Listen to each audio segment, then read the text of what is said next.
Hola, bienvenidos a la segunda entrega de las memorias. En el día de hoy tuvimos la oportunidad de entrevistar al profesor Luis Bastidas, profesor de antropología en la Universidad de los Andes en Mérida. En esta oportunidad pudimos conversar sobre diferentes temas como lo son la cultura, las creencias y su particular visión de la raza, todo desde un punto de vista antropológico, claro está. El profesor Luis Bastidas nos explica algunas cosas bastante interesantes como lo son el etnocentrismo, la vergüenza étnica y las nociones de la antropología. A través de estas nociones los antropólogos buscan entender mejor a otras culturas.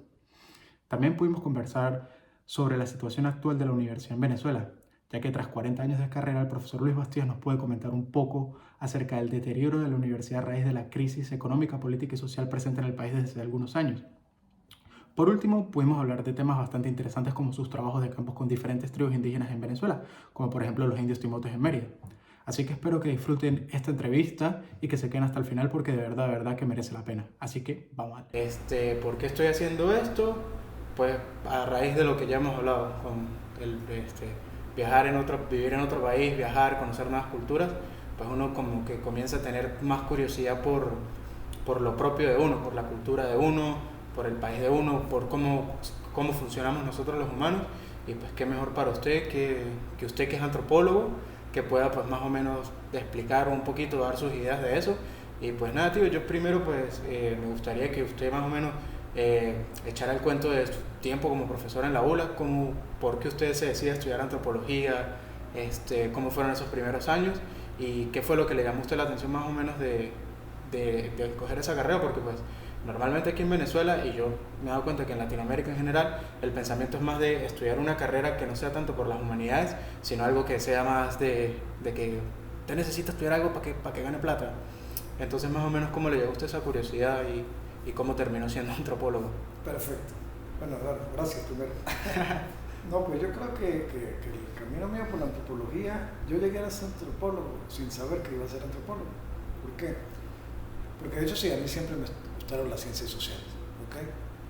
Y dentro de las ciencias sociales, la que más me gustaba, de las que conocía, que es lo que uno conoce en el liceo, era la historia. Y yo dije, bueno, cuando me gradué de bachiller, voy a estudiar historia. Y a lo que me gradué, es más, empecé. A mí me pasaron otras ideas por la cabeza, ¿no? La que a todo el mundo le pasa, estudiar psicología, estudiar derecho, no sé qué. Y cuando me gradué de bachiller, empecé a estudiar aquí en la ULA, educación, mención, geografía e historia. Podría decir, no, la educación no es mía, a mí no me gusta la educación. O sea, la educación a nivel de básica, claro, y de cercana, ¿no? Y estudié aquí creo que como 3 semestres eso. Luego hice el cambio para la ULA y empecé a estudiar de historia. Pero historia tiene como un básico de ciencias sociales. Los primeros semestres son pura ciencia social. En eso se ve sociología y antropología. A mí la sociología me gustó también, pero más me gustó la antropología. Y cuando fui al segundo nivel de antropología, que era antropología 2, que se veía en el segundo semestre, fue algo súper interesante porque me conseguí con una persona que llegó a ser mi mentora, mi profesora, mi tutora y además que fue una de las mejores antropólogas de Venezuela. ¿Ok?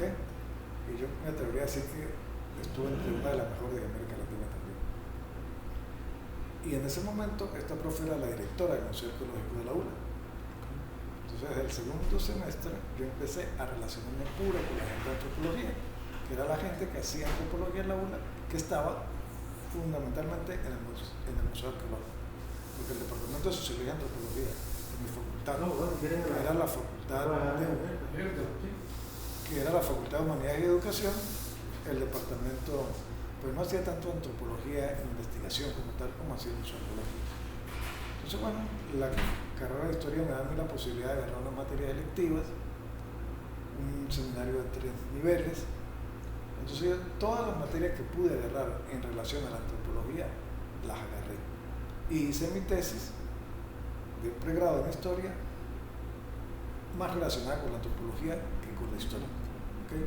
De hecho yo lo que estudié fue el proceso de resistencia cultural ante la conquista española en la cordillera de Mérida, pero desde que llegaron los españoles hasta la actualidad, porque más que resistencia indígena fue el proceso de resistencia cultural, como todavía hoy la cultura andina venezolana se resiste a ciertos modelos culturales impuestos desde Occidente o impuestos por el cristianismo, por lo que sea, ¿okay? Todavía hay una resistencia cultural. O sea, en los Andes venezolanos, en ninguna parte de América Latina, en ninguna parte de los países estos que llaman tercer mundo, la cultura occidental ha logrado imponerse completamente.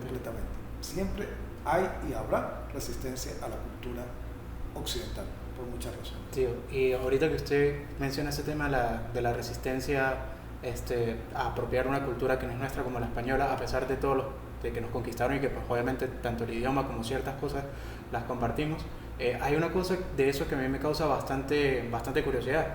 Lo he visto mucho aquí en Venezuela, no con todo el mundo, pero aquí mucha gente que tiene ascendencia europea como que se enorgullecen de eso, como que se llenan diciendo como que bueno, mi abuelo es italiano, mi abuelo es francés, mi abuelo es español.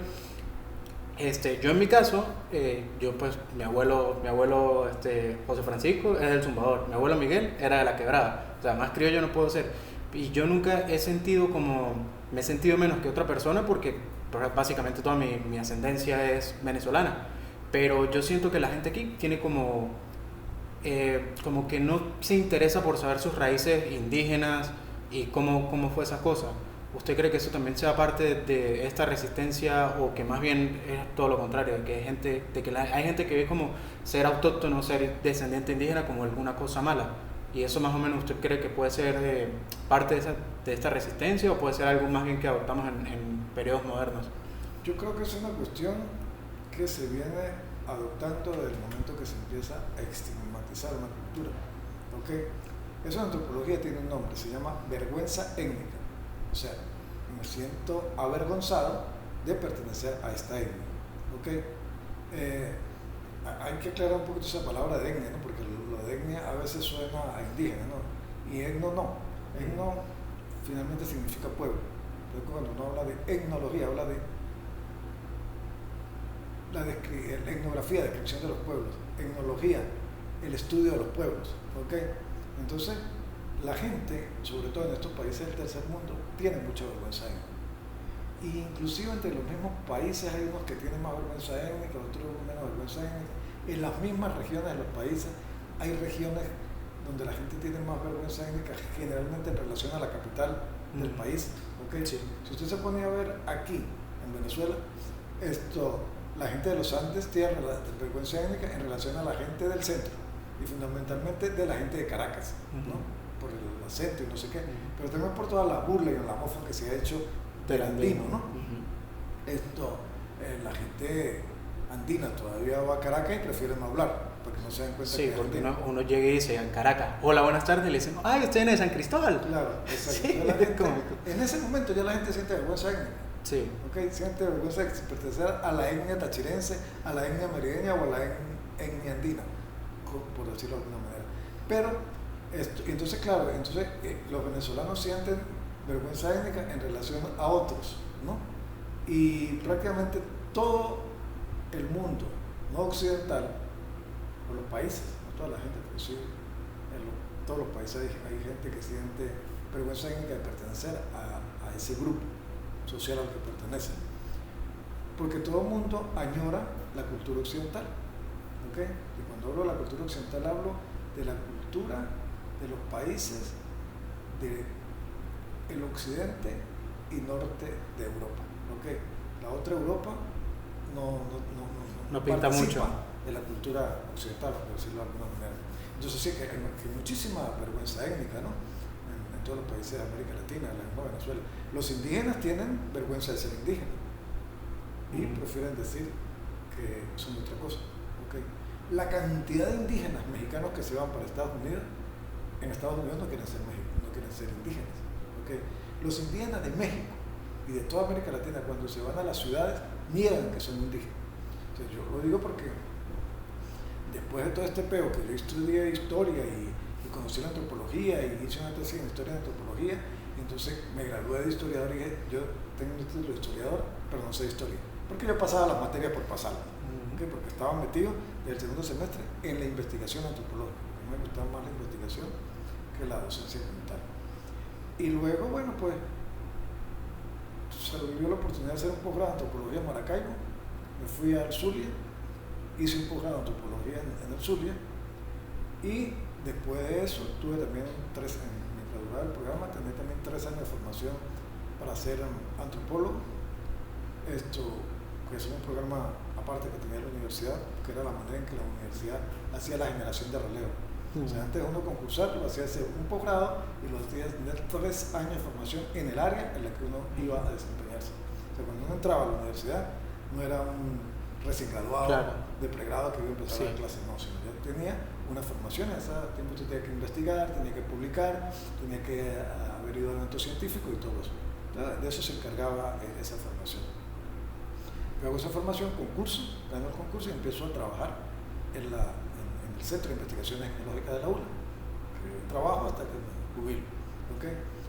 Pero el Centro de Investigaciones me dio después la posibilidad de irme a hacer un doctorado a España, también en antropología, y lo hice en la Universidad de Granada. Y es interesante porque estando yo en la Universidad de Granada, un día me pregunté, ¿de qué voy a hacer yo mi tesis doctoral? O sea, de la tesis.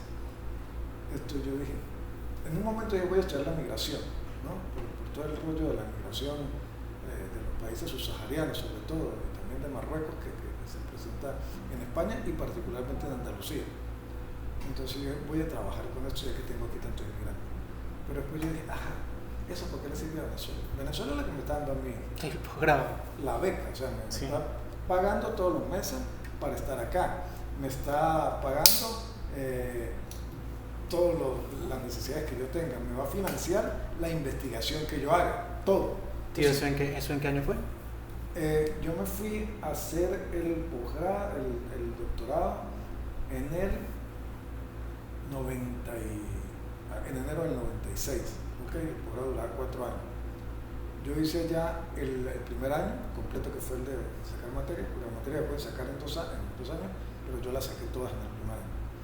En el segundo año, yo me quedé allá mientras escribía todo el proyecto que tenía que meter para eso, y luego me vine a Venezuela a hacer trabajo de campo. ¿Sí? ¿Por qué? Porque yo tengo que estudiar un pedo venezolano. Claro. Y la gran casualidad que el director del posgrado, que fue mi tutor, yo ya lo conocía aquí en Venezuela porque él había venido para Venezuela, yo lo conocí en Mérida. Y él toda la vida había trabajado con los chupas, en la Sierra de Periján. Yo dije, no, esto es. Tengo aquí el tutor español que trabaja con los chupas, yo soy venezolano, no voy a trabajar con los chupas, con los indios allá en la Sierra de Periján.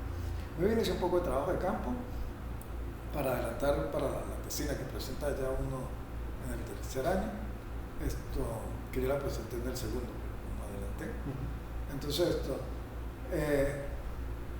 hice mi trabajo de campo y yo dije, ok, yo tengo que hacer algo que le sirva a los venezolanos. En eso estaba todo el rollo de la tenencia de la tierra de los pueblos indígenas.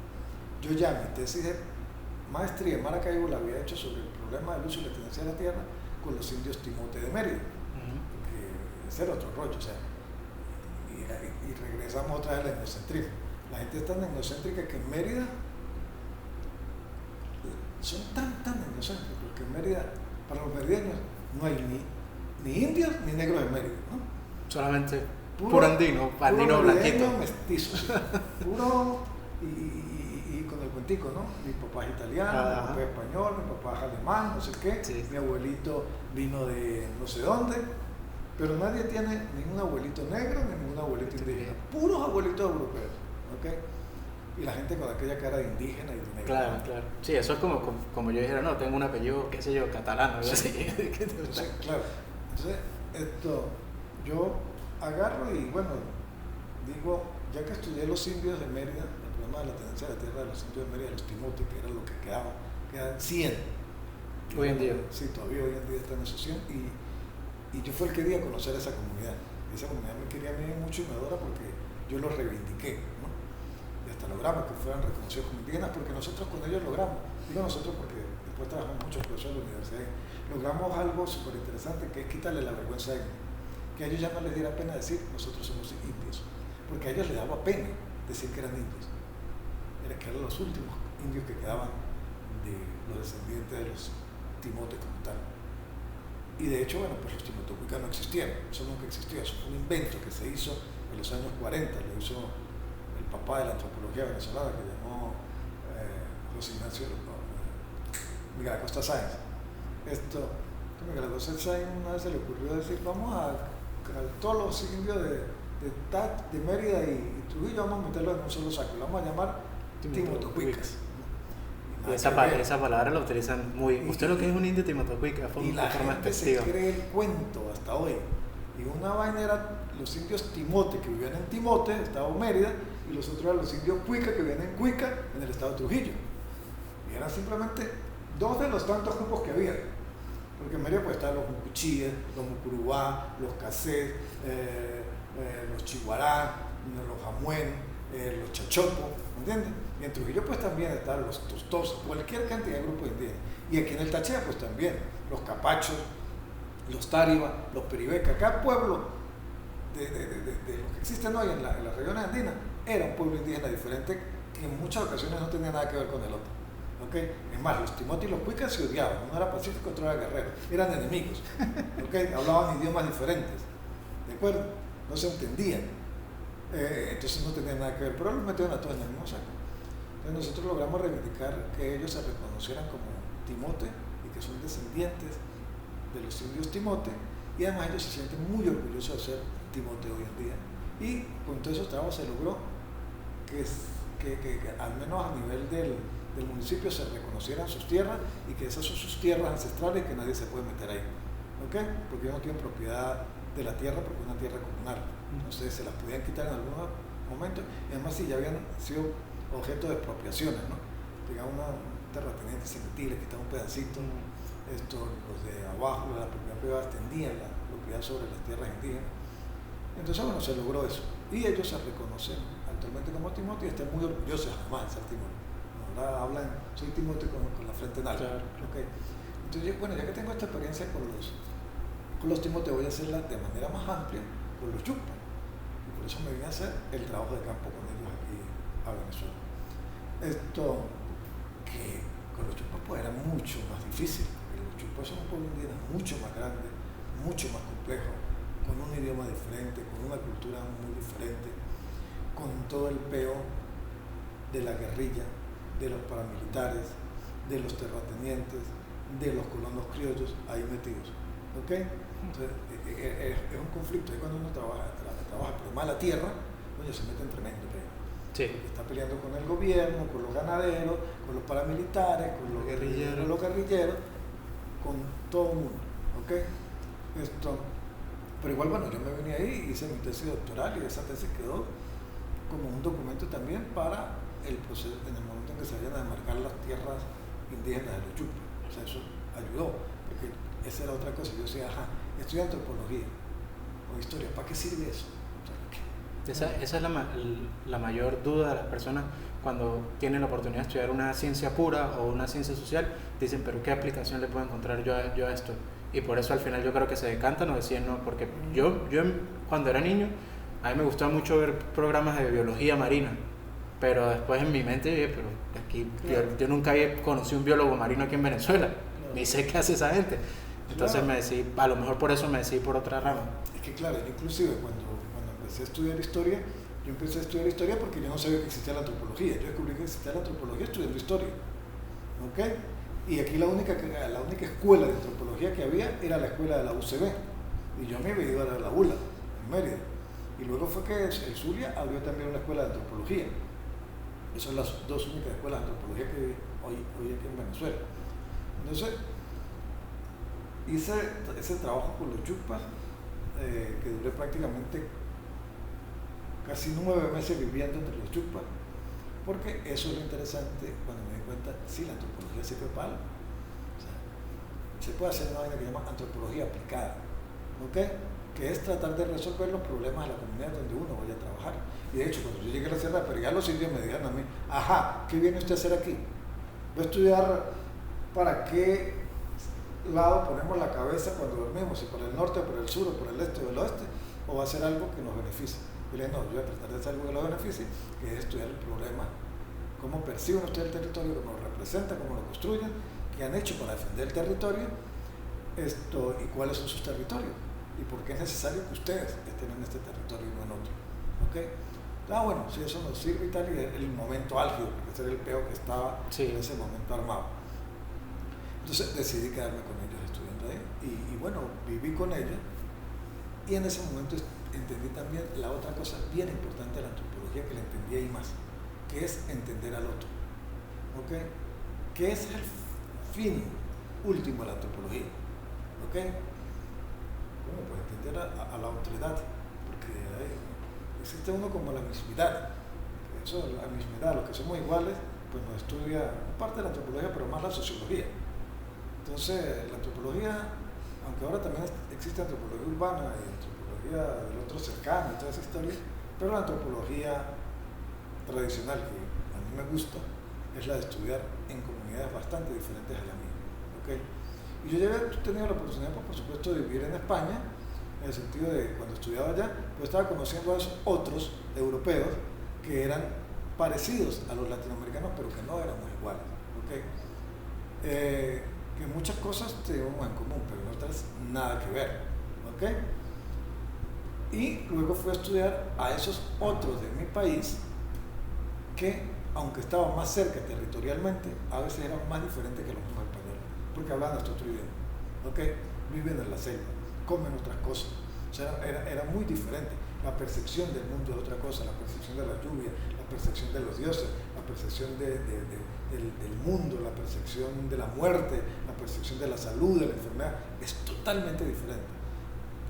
Yo tenía más la percepción occidental porque yo como mestizo, venezolano, latinoamericano, pues si bien es cierto que tengo algunas cuestiones que uno ha arrastrado a la cultura indígena a través de la tradición y de la cultura africana, pues también tiene muchísimo de la cultura europea, porque bueno, uno estudió en educación formal, como en Europa, uno habla un idioma europeo, uno, qué sé yo, tiene la concepción de la religión, de la enfermedad, de la salud, de occidental, ¿no? Aquí la tropicalizo un poco, ¿no? Y le meto un poco.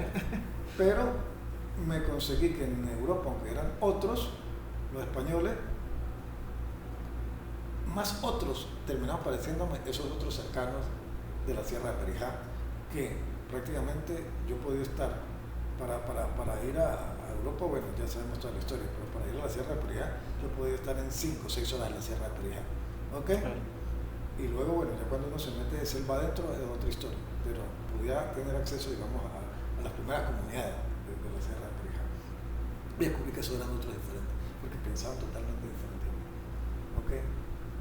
De repente, físicamente, bastante, podían parecer, claro, pero culturalmente era otra cosa. El idioma es otra cosa, ¿no? O sea, cómo entender un idioma diferente, ¿no? Y la antropología eso fue así. Los primeros antropólogos se fueron a estudiar, o sea, estaban en Europa hace como 100 años más o menos que fue que subió la antropología como ciencia. Y de repente los tipos, Malinowski, que fue el padre de la antropología, el tipo dijo, no, aquí para entender a el otro hay que irse a hacer trabajo de campo. La única manera de entender al otro es vivir con el otro. Y además era vivir un año con el otro. ¿Y por qué vivir un año? Porque un año la gente se muere, la gente se casa, hay nacimiento. En un año existe el ciclo total. Entonces, en un año se presume que usted logra conocer la cultura del otro. Por eso es que es muy diferente la visión del antropólogo a la visión del sociólogo, a la visión del periodista y, por supuesto, a la visión del historiador o de otras personas. Porque el antropólogo va con la idea de conocer al otro, pero en detalle. ¿Okay? Dicen que el periodista cuando va a hacer un reportaje llega en avión, ¿no? Sí, claro. Que el sociólogo llega en carro y por la autopista principal, y que el antropólogo llega a pie, ¿no? Porque claro, la etnografía es eso, etnopueblo, geografía, descripción, la descripción de los pueblos. Entonces, lo que va a echar el cuento de cómo es la gente. Pero al principio, pues, ¿para qué echaban esos cuentos, no? Pues no, es que esos cuentos hay que echarlos porque se fatal, ¿ok? Entonces, los primeros antropólogos, la antropología es súper interesante porque igualita que todas las ciencias que uno estudia en la universidad, en cualquier parte del mundo, todas nacen en Occidente, ¿ok? Pero todas se desarrollaban en Occidente, menos la antropología. La antropología fue la única ciencia que, aunque nació en Occidente, se desarrolló fuera de Occidente. Porque todas las prácticas, el laboratorio del antropólogo es el campo. O sea, uno no puede estar metido en un laboratorio como puede estar usted, ¿entiendes? Sí. No, el laboratorio no es el campo, estar con la gente. Porque uno hace experimentos con humanos literalmente, con humanos vivos, nomás que preguntan y que le responden a uno y que uno vuelve a repreguntar y que ellos vuelven a repreguntarle a uno y que se cuestionan y que lo cuestionan a uno, ¿ok? Y todo eso está pasando en el mismo momento en el campo. Entonces, ese es el laboratorio 1. Entonces, bueno, ¿cuál fue el laboratorio de Malinowski? Bueno, se fue para las islas Trompelandesas en el Pacífico. Margaret Mead, la gringa esta que fue muy buena antropóloga, también en el Pacífico. La mayoría de los antropólogos empezaron a hacer trabajo de campo en el Pacífico, en África y algunos otros aquí en América Latina, que se venían a estudiar esas culturas raras, exóticas para ellos, ¿ok? Y las lograron entender. Una de las cuestiones que ellos querían entender era para dárselas a entender a Occidente, para dárselas a entender a Europa, porque Europa no entendía cómo existían estas culturas, ni qué eran. Bueno, si todavía somos extraños y absurdos, sí. Imagínense hace 100 años sí, atrás, cuando pasó todo esto, ¿no? Sí, cuando, por ejemplo, yo me imagino los conquistadores llegando aquí, encontrándose un hombre chiquitico con poca ropa y rezándole al fuego y a la lluvia. Claro, eso tuvo que haber sido un shock demasiado grande. Eso para los españoles en el momento tuvo que haber sido impactante. Aunque cuando uno lee la historia, coño, ya los europeos habían tenido un poco conocimiento de la cultura griega, de la cultura romana, de los chinos, de los japoneses, de los hindú, ¿ok? Entonces, ellos sabían que existían culturas diferentes. Bueno, de hecho, el cuento de que Colón sí sabía que iba a llegar a América, ¿ok? Y que él sabía dónde iba a llegar porque él siguió por los libros de Marco Polo y otra gente de la época, que daba la impresión de que sí, que sabían que había otro continente, ¿no? Entonces, Colón no podía decir eso, porque lo iban a tildar de loco y no le iban a dar la plata. El tipo dijo, no, yo quiero ver que a la India se puede llegar por este lado, ¿ok? Sin necesidad de estar por este lado como de costumbre, no vamos por este lado. Pero era que él sabía que la Tierra era redonda. Y cuando llega a América, ellos ya tenían conocimiento de que era otra cultura. Lo que pasa es que esta era muy diferente y había muchísima diversidad cultural, ¿okay? Porque bueno, todo el mundo lo que está lleno de diversidad cultural. Y el rollo es que la gente no entiende que lo que priva es la diversidad cultural y no la mismidad cultural, ¿okay? Todo el mundo quiere ser, mi cultura es el centro del mundo. Eso es lo que llama etnocentrismo, que es diferente de la vergüenza étnica, porque el etnocentrismo es que yo me siento demasiado orgulloso de mi cultura. Mi vergüenza étnica es que siento vergüenza de pertenecer a esta cultura, ¿ok? Entonces, todos los pueblos son etnocentristas, porque todo el mundo cree que su pueblo es el mejor. Claro. Pero coño, a ver, ¿a qué bajarle dos a la violencia? ¿Okay? Sí. Porque cuando yo pienso que mi pueblo es el mejor, puedo llegar a cometer atrocidades, como las que se han cometido en muchísimas partes del mundo y como las que se están cometiendo. Ahí está el peo de los palestinos y de los judíos, ¿ok? Que son un peo fundamentalmente más religioso, porque es el judaísmo contra el musulmanismo, contra el islam.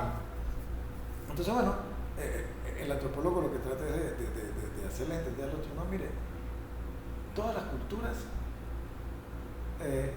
todos los pueblos del mundo tienen cultura, no hay ningún pueblo que no tenga cultura. O sea, esa palabrita de fulanito o tal pueblo es inculto, eso no existe. Porque todo el mundo tiene cultura, diferente, pero tiene cultura. Lo que pasa es que a la gente le metieron también en la cabeza que cultura era la cultura occidental. Entonces, ¿qué música? Y tener cultura musical era saber cultura occidental. Sí. Entonces, que todo lo que tiene que ver con bellas artes y todas esas cuestiones, y manejo de idioma y no sé qué, eso sí tenía cultura. Pero el otro no tenía cultura. El otro no tenía religión. El otro tenía una vaina ahí, brujería y no sé qué. El otro no tenía economía, sino hacía unos trueques ahí para sobrevivir. No, los antropólogos demostraron que esto es religión, que estos son sistemas económicos, que estos son sistemas políticos, que estos son sistemas sociales. Lo único es que son diferentes al que Europa conocía. Europa conoció uno solo y aquí se consiguió con mucho. Y por supuesto los españoles en ese momento, y siempre me gusta decir de ese momento y no hablar mal de los españoles y menos en español. Estoy hablando mal en un idioma que domino, que fue gracias que a la herencia, ¿entiendes? A la herencia cultural, que es muy arrecha esa vaina. Y a mí siempre me causa mucha risa cuando oigo sobre todo los discursos políticos para tratar de exacerbar el patriotismo. Esos españoles que vinieron y nos mataron es un huevón que está vivo ahí, que tiene hasta más cara de español que el rey de España, ¿ok? Entonces, yo creo que lo que hay que, así como uno, como antropólogo, piensa hoy al otro antropológicamente, decir, no, ese otro no está loco, ese otro sí tiene religión, ese otro sí tiene música, ese otro sí tiene danza, ese otro sí tiene idioma, ¿ok? Ese otro sitio y otras percepciones de la vida diferentes a la mía, pues pensar también a los otros del pasado antropológicamente, o sea, pensar no en esos españoles malos, ¿ok? Sí. Sino que era otra gente, ¿ok? Que tenía otra cultura diferente y además pensaban que lo estaban haciendo bien. Porque cada vez que alguien trata de imponer su vaina, ¿qué cree que lo está haciendo bien? ¿Ok? Entonces los españoles venían, coño, mataban a los indios, pero lo estaban salvando del infierno, le estaban dando la oportunidad de ir a la vida eterna, que iba a ser eterna, en cambio esto era temporal. Entonces para los españoles, coño, no voy a matar a estos locos aquí, porque esta vaina es temporal, y gracias a que nosotros lo conquistamos, lo cristianizamos, llegan a una vida eterna, y además va a ser eterna. Bueno, infinita. Entonces, claro, los españoles llegaron y hicieron muchas locuras, pero era que llegan con una mentalidad medieval muy arrecha, que era lo que pensaban ellos en ese momento que era así, porque el mundo para ellos era así, y no había más posibilidades. Si la gente es necia y terca hoy, sobre todo la gente que tiene ideas religiosas, imagínense hace 500 años, cuando el cristianismo estaba... Sí, cuando era la ley. Claro, sí. era peor que las religiones musulmanas contemporáneas. Sí, ¿Okay? Entonces, claro, eso de la antropología, lo interesante es eso, cómo entender, para uno entender la antropología, tiene que entender como cuatro nociones básicas. Digo yo, a mí no me gusta hablar de conceptos sino de nociones, que es la noción de cultura y entender que la cultura es todo. O sea, que la cultura no son las bellas artes, ¿no? Y la buena música y la buena gastronomía, no, la cultura es todo. Porque la cultura nos dice, lo que pasa es que nosotros, hay muchísimas cosas que nosotros hacemos en forma natural, que creemos que son eso, naturales. El comer es natural, pero ¿qué comemos? ¿Dónde comemos? ¿A qué horas comemos? Esa es cultural, la cultura es la que nos dice. O sea, yo aquí no voy a comerme un puerco espino, un puerco espino, ¿no? No me lo voy a comer porque la cultura me dice que no puedo comer eso. No voy a desayunar a las 11 de la mañana, la cultura me dice no, tienes que desayunar antes de las 9, a las 8, ¿ok? No voy a comer en el piso, la cultura me dice no, tienes que comer en una mesa. Que esas son algunas cuestiones heredadas de la cultura española porque fue el modelo que se impuso, ¿ok? Pero inclusive uno va fíjese la cantidad de prohibiciones de comida que tienen los judíos y los musulmanes, que no comen cochino, que no sé qué. Los españoles comen muchísimo cochino. Ahí está la diferencia entre el cristianismo y el musulmán, el islam. ¿No? La cosa es que en Europa, sobre todo en España, se come tanto cochino, el sur de España, es porque una de las maneras de diferenciar a los cristianos, a los musulmanes, cuando España reconquista a los que hoy es Andalucía, esto era porque los españoles tenían una pata de cochino colgando en su casa. Entonces los soldados españoles y la Inquisición decían no, este no es musulmán, este es cristiano, se llamó de derecho, no jodamos. Entonces los musulmanes también empezaron a poner la pata de cochino, ¿no? Y ahí se popularizó la comida. Yo escuché una vez, no sé si será verdad o mentira, que la cuestión de los dos apellidos también era precisamente para verificar de que su papá y su mamá eran español y no tenían ningún apellido ni judío ni árabe. Entonces por eso no llega el apellido de papá y de mamá. Sí, seguramente. Sí. Porque bueno, eso es muy común en España, el cuento de esa persecución tan arrecha. Entonces ellos acababan de venir de matar a los musulmanes, sobre todo, y terminan de conquistar Granada. Y apenas terminan de conquistar Granada, se aparecen aquí en el mismo mundo. O sea, que prácticamente los mismos soldados que terminaron de conquistar Granada, terminaron algunos de aquí en América. ¿Ok? Entonces, claro, es la misma idea de la vaina de la Inquisición y todo lo que no era el cristianismo, era brujería, y era superchería, y era satanismo. Entonces, todas las religiones de aquí se vieron como brujería. Y por eso es que hoy las religiones indígenas en América y en África se ven todavía como vainas de brujería y supersticiosas. ¿Ok? No, esos son sistemas religiosos. Diferentes al mío, pero un sistema religioso. ¿Ok? O sea, yo no puedo... en estos días, me decía la negra, su prima, algo así que, no sé qué de Dios, de la religión. Y le dije, lo que pasa es que nosotros tenemos la religión, o sea, que la religión que predomina, que es el cristianismo, sea protestantismo, sea catolicismo, porque ahora hay otra graciosa, ¿no? Todos los protestantes se hacen llamar cristianos como si los católicos no fueran cristianos. ¿Okay? Y eso es aquí en América Latina que andan con esa payasada. Entonces yo le decía, porque si a nosotros nos hubiesen conquistado los chinos, o a América hubiesen llegado los chinos primero que los españoles, pues bueno, aquí reinara el confucianismo, ¿no? Sí, sí. Y ellos son medio confucianismo y budistas también. Y budistas, sí, y budistas también. Y lo mismo hubiese pasado con la India, que si nos hubiesen conquistado los hindúes.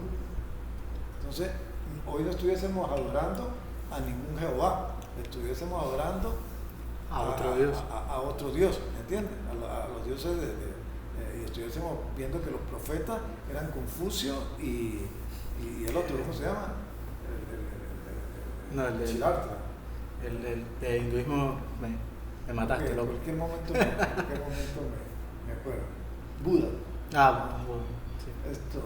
Sí, estuviésemos hablando a Buda y a este otro, ¿no?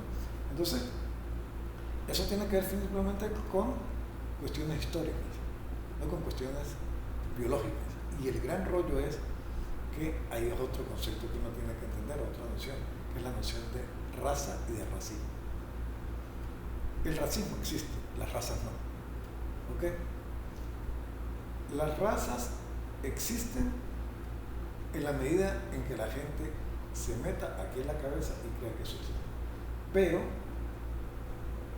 desde hace mucho, la antropología, como de los años 40 50, dijo, y la misma UNESCO dijo, eso de las razas es mentira, las razas no existen. Razas no existen, existe el racismo. ¿Ok? Y el racismo no es otra cosa que discriminación. Y por eso es que ahora cuando se habla de racismo no solamente se habla de las diferencias fenotípicas, sino de todos los tipos de racismo. Hay racismos no solamente contra los indios y contra los negros, sino también hay racismo porque se practica una religión diferente, porque se es hombre o se es mujer, o se es gay o se es lo que sea. Hay racismo contra los niños porque se cree que son cositas que no sirven. Hay racismo contra los ancianos porque esos viejos que no sirven para nada. O sea, la misma actitud que se tuvo en un primer momento que se sigue teniendo en relación a los negros y a los indios, ahora se tiene contra cualquiera. Contra cualquier cosa. Okay, contra cualquiera que no tenga el mismo género, cualquiera que no tenga la misma posición económica, cualquiera que no tenga la misma cultura. Entonces hay racismo. Entonces el racismo sí existe, pero las razas no, porque la especie humana es una. O sea, es como medio paradójico porque claro, el racismo surge porque la gente creía que existían razas, pero luego se demuestra que las razas no existen, que es una especie humana. Pero el racismo sigue existiendo, solamente que ahora el racismo es mucho más amplio, porque ahora no, como antropólogo entiende el racismo como cualquier tipo de prejuicio y discriminación a otro que no es igual a mí, por lo que sea. ¿Okay? Con los parapléjicos hay racismo. Y además hay un racismo que a veces es como inconsciente. Yo le decía a mis alumnos de arquitectura en Mérida, yo les decía, mire, ustedes tienen que tener claro que hay que uno funciona de tres maneras: el consciente, el subconsciente y el inconsciente. El consciente es esto, estamos aquí conscientes que estamos hablando. El subconsciente son esas ideas que me asaltan en un momento determinado que yo no quiero que me asalten. Es cuando yo estoy estudiando y me acuerdo de un peo que tengo. Me acuerdo de mi mamá que está en no sé dónde. Coño, yo no tengo por qué acordarme de esto, pero la vaina me bombardea. Terminé con la novia. Coño, entonces me llega la idea de la novia y tengo que estudiar y tal, la idea de la casa, tipo ahí, todo ese pedo. Entonces, eso es el subconsciente. Y el inconsciente es una estructura tan profunda que actuamos con el inconsciente fundamentalmente y no sabemos que estamos actuando con el inconsciente. Por eso es que la cultura es consciente e inconsciente. La cultura está ahí, es esto que tenemos en todo el entorno. Pero es inconsciente porque a nosotros nos hace pensar y percibir las cosas y representarnos de cierta manera esa cultura que le tenemos en el inconsciente. ¿Okay? Sí. Entonces, claro, cuando nosotros tenemos ese inconsciente, pues ese inconsciente a veces nos lleva a hacer cosas que conscientemente no haríamos. ¿Okay? Entonces, pero ya es algo que viene, claro, que lo tenemos inculcado. Sí, yo le decía, mire, aquí hay racismo contra los gordos. Que ahora se llama gordofobia. Que ahora se llama gordofobia, sí. Entonces los chavos me decían, ¿cómo, profe? ¿Cómo la muestra usted? Yo le decía, mire, en la parada de los buses hay unos bucecitos, hay unos puestos, y los puestos tienen tres partes igualitas. Y en cada parte de esas cabe una persona relativamente flaca. Eso que ustedes llaman estándar. Ajá. Y si viene el gordo no puede sentar ahí. Al gordo le toca que ponerse fuera de la parada, a llevar sol y más aquí que el bus pasa cada media hora, porque coño el gordo no tiene derecho a sentarse. Esa vaina es racismo inconsciente. Somos racistas en ese sentido. Ahí hay una actitud inconsciente. Yo le decía, aquí están las facultades que están cerca, la de ingeniería y la arquitectura. Yo le digo, aquí lo que diseñaron, sobre todo la facultad de arquitectura, coño, nunca pensaron que podría haber alguien inválido. Que pudiese haber alguien inválido, alguien parapléjico. No, ni siquiera la secretaria que esté en el decanato o el decano o lo que sea, se iba a poder partir una pata en su vida. Todo debe ser precisamente ese estándar de la normalidad. Entonces, claro, aquí un parapléjico no puede estudiar. No puede. Entonces, si puede, tiene que buscar, porque no hay rampa siquiera. Sí. Las otras han hecho rampas, las que han hecho recientemente, pero en estas no hay rampa. En ingeniería fue hace poco que pusieron un ascensor. Bueno, hace poco, el país todavía medio servía. Que pusieron un ascensor, pero tampoco ahí podía estudiar nadie. Y en la que estudiaba, entonces los baches alzando al pana, a la gente por la escalera. Sí. Yo eso también lo vi mucho en la UNED, en el edificio C. Es un edificio como parecido a la Facultad de Arquitectura, pero había un chamo que tenía problemas motores y usted veía que entre todos, es más, yo tenía un compañero que él tenía silla de ruedas y a veces nos turnábamos y lo ayudábamos. Así, yo con el chamo nunca tuve así mucha relación, igual un profesor. Claro, sí, es verdad. Esa vaina hay un racismo velado, o sea, velado porque está tapado, está escondido claro, con el velo.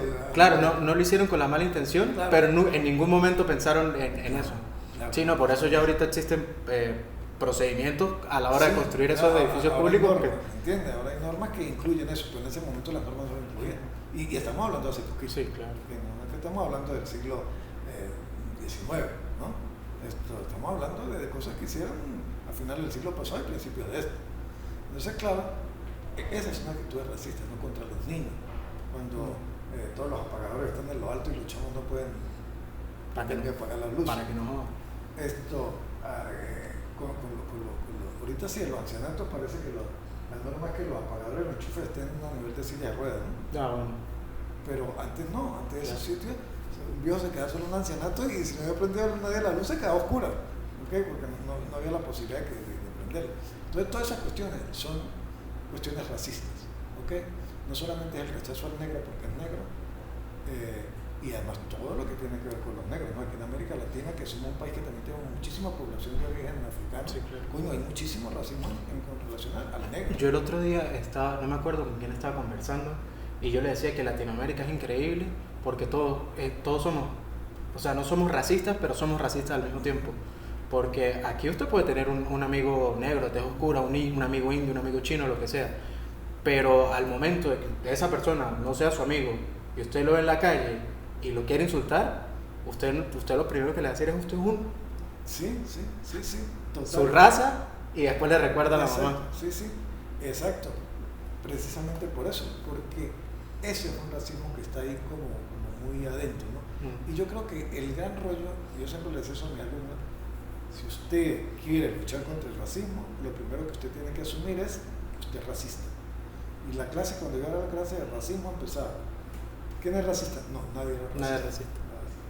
Yo decía, vamos a hacer una cosa. Si ¿Usted con quién prefiere montarse en un avión? ¿Conmigo o con Abdul Alam Brunel? Yo le ponía otro ejemplo más interesante, una callecita de América oscura y sola.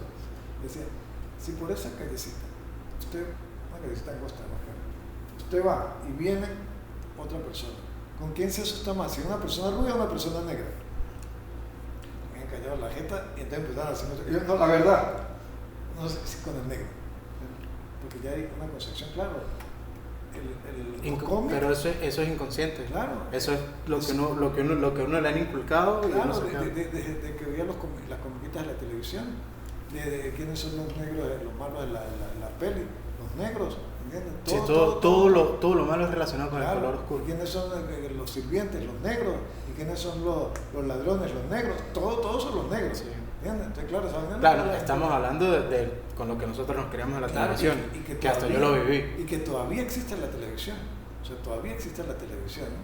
Y la propaganda, todos los negros los cochinos, todo lo oscuro no sé qué. Entonces, claro, existe toda esa idea de la negra, y por eso que en el principio le decía que en Mérida eran muy racistas, porque en Mérida, para los merideños, ni hay indios ni hay negros. ¿ok? Y esta es una población, como Palmarito, ahí, en Mérida, es una población de puro negro traído del África, ¿ok? Bueno, que la mayoría llegó también de Aruba, Curazao y Bonaire, ¿no? Pero que es una población toda de origen africano, ¿ok? Y además en Mérida, y los merideños dicen, no, aquí en Mérida nunca hubo negros, nunca, ni siquiera la colonia, coño, sí hubo. Están los documentos que muestran cuántos negros había en Mérida, de que trabajaban en la ciudad, cuántos habían en Ejido, en Mucuchíe, en Tabay, en todos los pueblos había negros. Los merideños dicen, no, no, aquí nunca hubo negros. Indios, no, no, aquí no hubo indios. Pero dice, coño, entonces ¿dónde vienen los merideños?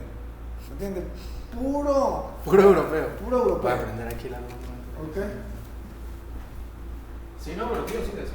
Entonces, claro, el rollo es que nosotros tenemos que darnos cuenta que, por un lado, todas las culturas son culturas, todas las sociedades tienen su cultura. O sea, es que es inimaginable uno pensarse a un ser humano sin cultura. O sea, eso no se puede imaginar nunca. Pero bueno, la gente dice no tiene cultura porque no tiene la cultura occidental. No, que tiene una cultura diferente. Ojo, eso es otra cosa. No que no tenga, porque sí la tiene.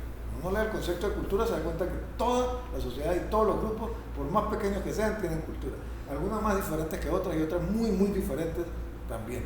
Pero tienen la misma vaina. Tienen esa vaina que no llaman universales culturales. Tienen idioma, tienen religión, tienen danza, tienen arte, ¿ok? Tienen instituciones educativas, tienen instituciones familiares, tienen sistemas de parentesco, tienen instituciones religiosas. Todas las instituciones las tienen, ¿ok? Entonces, bueno, que son diferentes. Yo no puedo pensar que todos son iguales. Entonces, bueno, por un lado, tener claro que todas las sociedades tienen cultura, que todos somos etnocentristas, pero que en muchos casos ese etnocentrismo se puede exacerbar y llegar a cometer atrocidades como se ha cometido en el mundo. Y que a raíz de todo este etnocentrismo, eso también ha llegado a muchas poblaciones cuando ven y piensan que otra cultura es superior porque se le mete en la cabeza. Entonces, a esas poblaciones les da vergüenza étnica. Y por eso es que los latinoamericanos se sienten inferiores a los europeos o al primer mundo occidental. ¿Ok? Sí.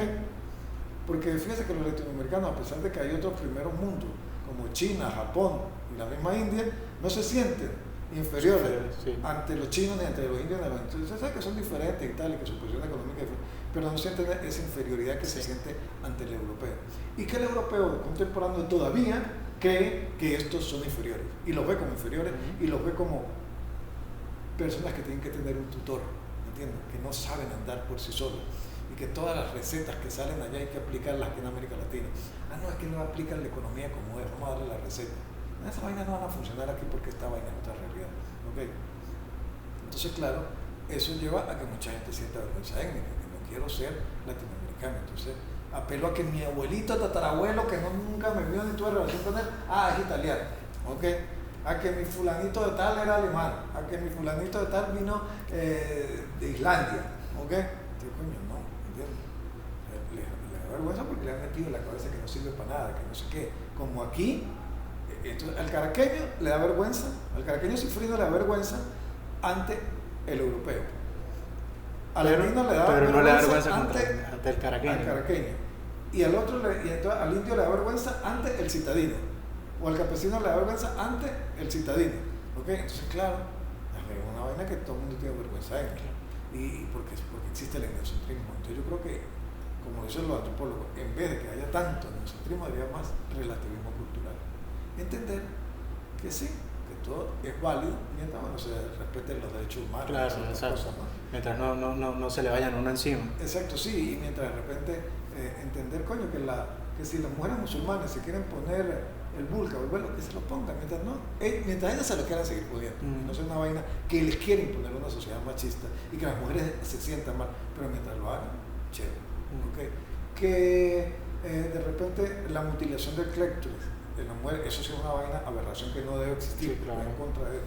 Pero que si los hombres se quieren hacer la circuncisión o que exista la circuncisión como un rito de paz, de pinga, porque eso no afecta en nada, más bien hasta beneficioso, ¿no? Entonces yo creo que si quiere pensar que Cristo no vino, y el otro quiere pensar que en realidad el profeta importante es Mahoma, que lo piense, ¿cuál es el peo? ¿Me entiendes? ¿Por qué me tienen que imponer a mí en qué pensar, en qué creer? Si quiero hablar un idioma, ¿por qué tengo que hablar un idioma que tenga que ser absolutamente occidental? Entonces, bueno, en la facultad mía, que yo le daba clases a los chamos idiomas modernos, estudio idiomas modernos. Los otros idiomas no son modernos en el sentido que no son de la modernidad, pero no los enseñan. O sea, aquí en Venezuela, yo le pregunté a mis estudiantes de idiomas modernos, ¿cuántos idiomas se hablan aquí en Venezuela? No sabía. ¿Entiendes? No, yo creo que nadie, tío, yo creo que el 95% de la población no debe saber. Aquí, mínimo, se habla solamente en idiomas indígenas, hay 44 idiomas indígenas. Y cada idioma es una visión del mundo diferente, Claro. con una religión diferente, con una representación de dioses diferente, con una representación de gastronomía diferente, con unas representaciones totalmente diferentes que no tienen nada que ver unas con las otras. Yo le decía, mire, sin ir muy lejos, aquí, en el Zulia, que lo tenemos pegadito, están los guayú, que son lo que la gente le dice guajiro de manera despectiva. Esos tienen un idioma diferente, una religión diferente, hablan diferente, ¿ok? Están los chupas, que era con los que yo trabajaba. Yo le decía, y a veces, inclusive entre una comunidad y otra no se entienden porque la variante dialectal es tan grande que no se entiende. Yo le decía, a veces traductores que me servían una comunidad no me servían de la otra porque ya los otros hablaban otro dialecto muy diferente. Están los barí, que son otros. Están los añú, que son los que vienen los palafitos. Y están los apreiros. Yo decía, 5 pueblos indígenas que hablan idiomas diferentes y tienen una cultura totalmente diferente. Y de paso están los maracuchos, que son el mestizo maracucho criollo. Maracucho.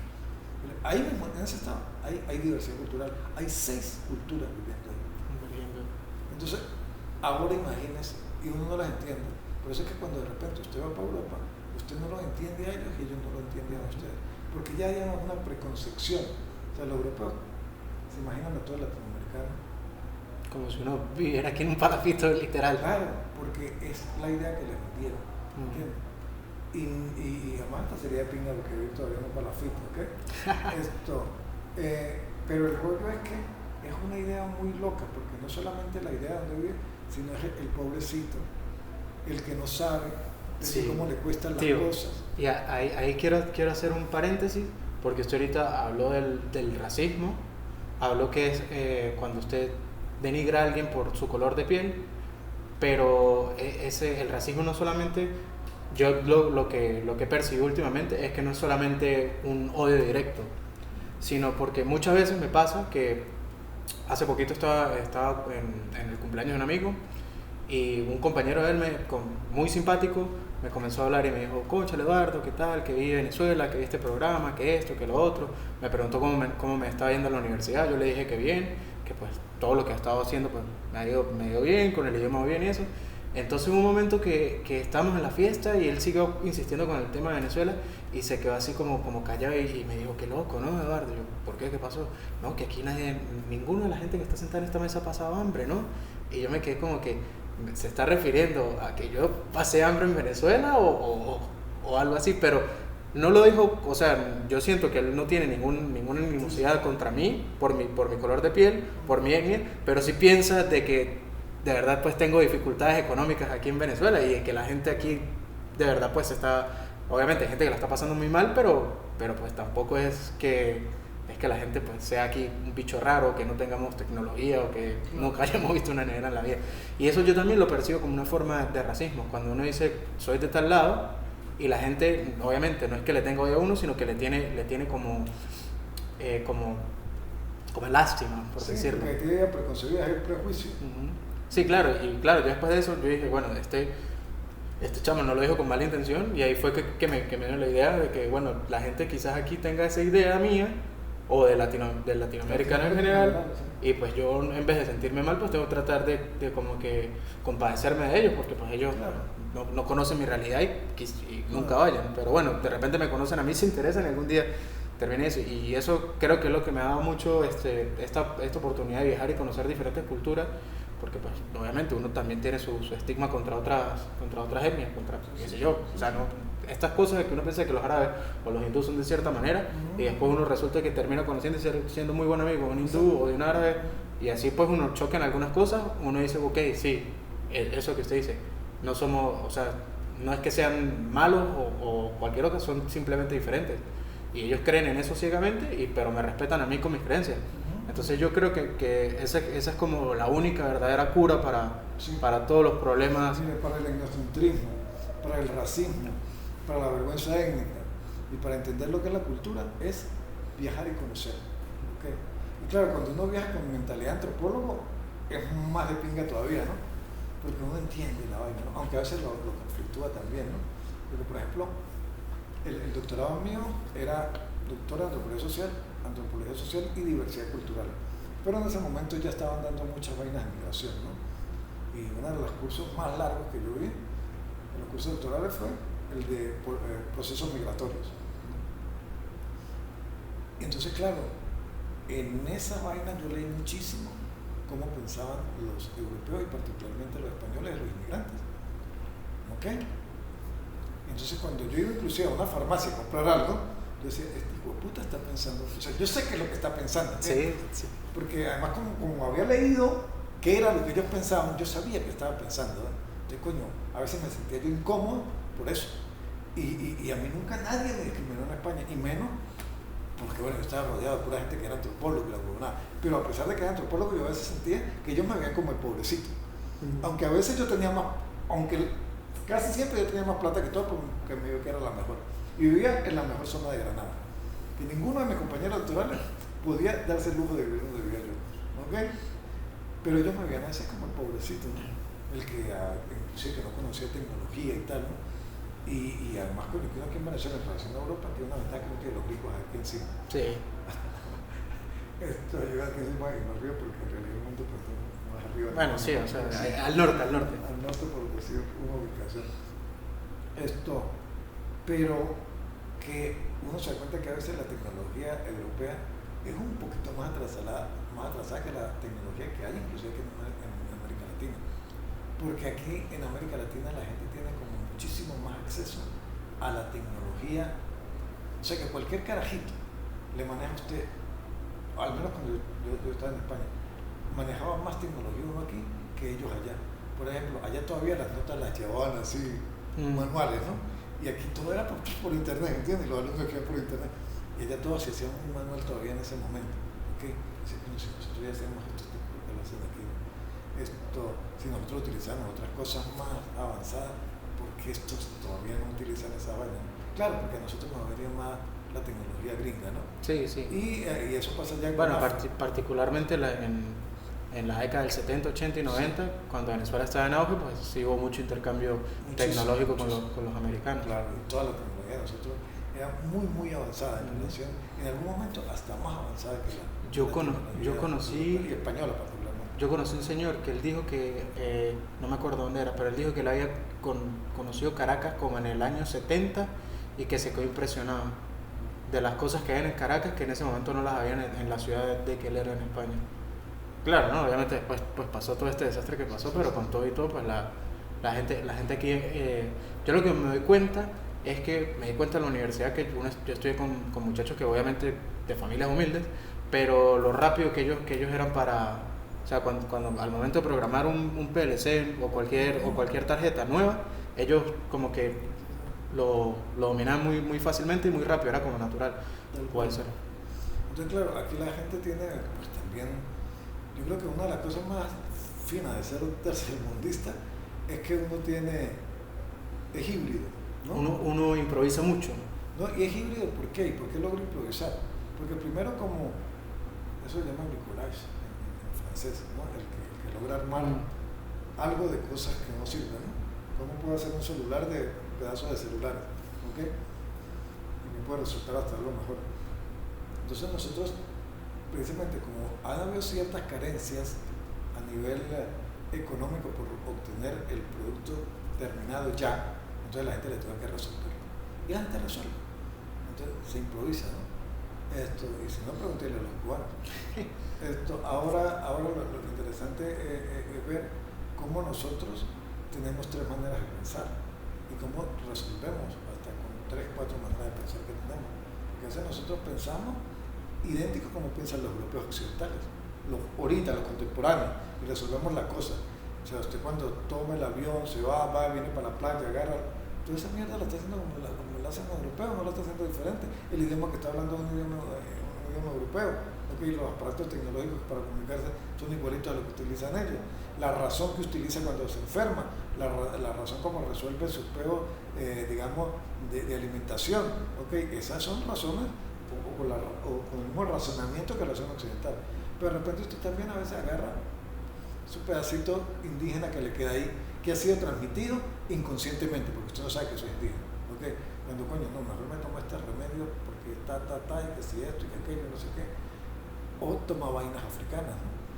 Cuando aquí la gente practica tanto la magia y la religión, eso estás tomando cuestiones de religión africanas y cuestiones indígenas, ¿ok? Pero por eso no deja de ser católico. Entonces uno es más híbrido en ese sentido. Esa es la ventaja que uno tiene de ser tercermundista, por decirlo así. Yo diría tercermundista y tercermundista de aquí en Latinoamérica. Lo que pasa es que a los África más o menos les pasa lo mismo, ¿ok? Los africanos pues también tienen ese mismo sí, tío, pero lo que pasa es que por lo mismo, por lo racista que es la gente, a los africanos a veces les cuesta mucho más integrarse en cualquier otra cultura que a nosotros, porque a nosotros pues la gente más que no nos ve como una amenaza, por así decirlo. De repente no nos ven tan simpáticos, pero no somos intimidantes para ellos. Porque pues yo me he dado cuenta, porque pues, en la universidad también muchos compañeros africanos y uno a veces ve que la gente sí en la calle como que se timbra con ellos. Porque fíjese que en España no es tanto así, en España es más con los musulmanes. Ah, sí. Con los musulmanes. Sí. En España más bien a los subsaharianos, que son los negritos, bienvenidos. Y todo el mundo le abre las puertas a la gente del subsahara. Más no con los marroquíes. Los marroquíes tienen muchísima reserva. Bueno, tío, y ya que hablamos de esto, ahora el otro tema que quería tocar con usted, que es la universidad en Venezuela. Usted ya dijo que comenzó su carrera aquí en la ULA, después se fue a Mérida y comenzó a hacer investigación directamente en el segundo semestre en Mérida. Después posgrado en Maracaibo y después el doctorado otra vez en España. Sí. O sea que usted prácticamente pasó por todas las partes de la universidad, tanto como estudiante como docente. Sí, eso fue interesante porque yo me fui de aquí de San Cristóbal prácticamente cuando tenía como 20 años, regresé cuando tenía 60 y ya había empezado a estudiar aquí en San Cristóbal. O sea, y los 40 años que viví en Mérida fue en la universidad. ¿Okay? Y pues usted prácticamente, porque usted es Mérida, carro, apartamento, todo se lo dio la universidad. Todo más las becas. Más las becas, todo. O sea, a mí ¿qué no me dio la universidad? Es lo que yo pudiera decir, ¿no? Claro que también uno rendía, ¿no? No a todos le daban eso, ¿no?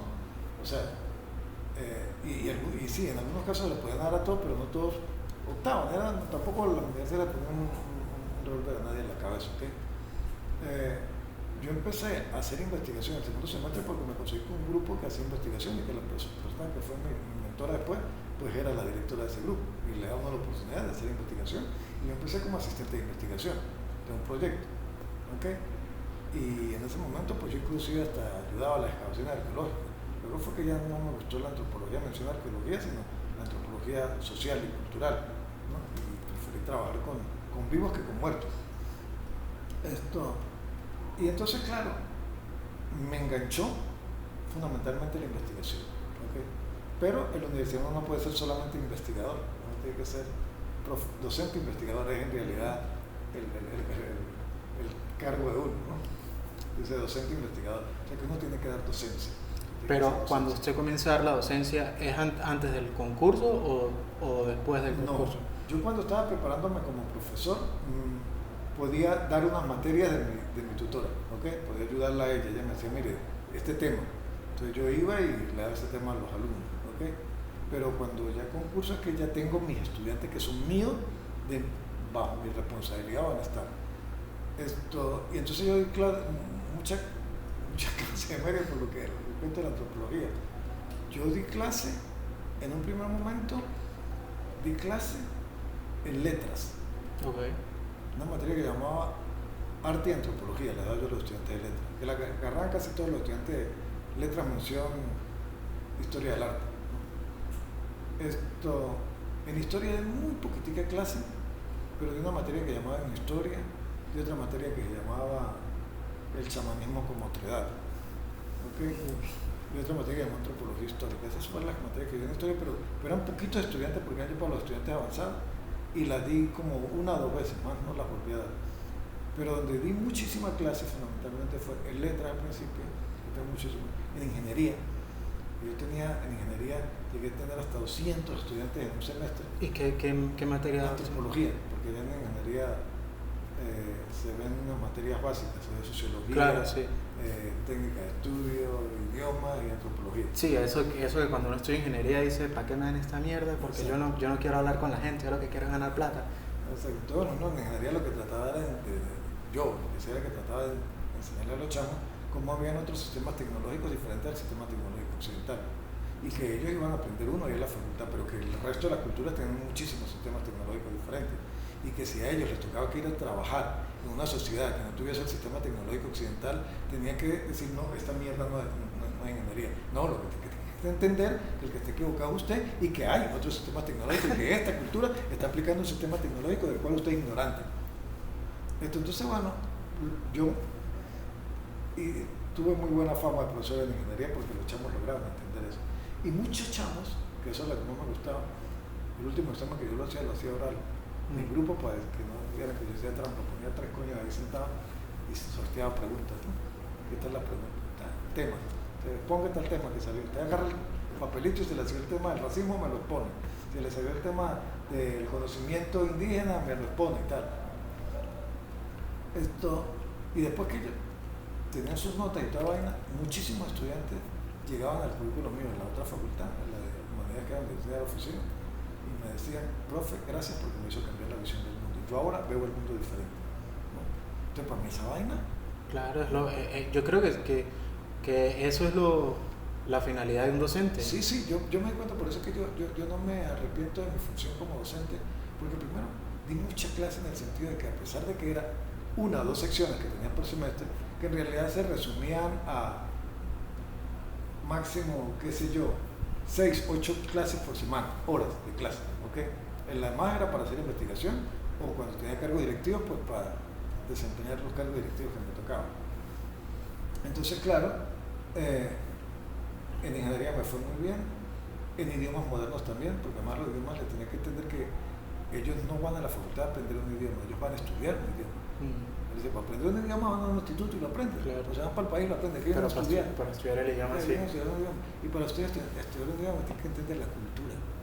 Porque si usted estudia el idioma y no entiende qué es la cultura, y no entiende la cultura, está frito.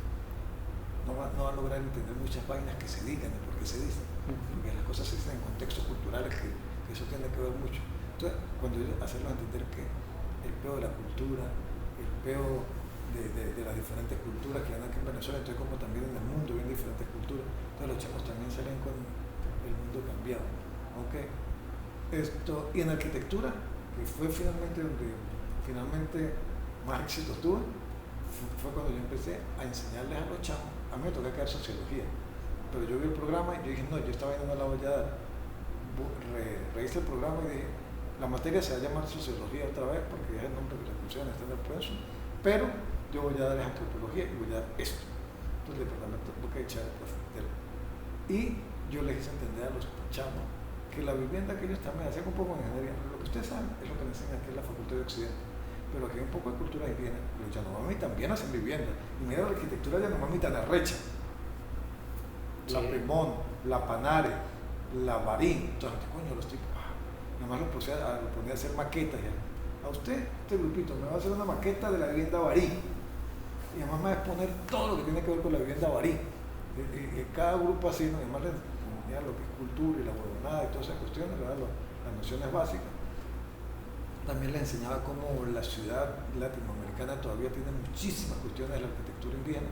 Como les enseñaba que el bareque es una vaina de arquitectura indígena y que todavía existe en la ciudad latinoamericana, sí, y que está presente y que uno no puede decir que no existe. Pero decían, no, aquí en la facultad no existe el bareque, no joda. ¿Y cuántos de ustedes no han vivido en una casa de bareque?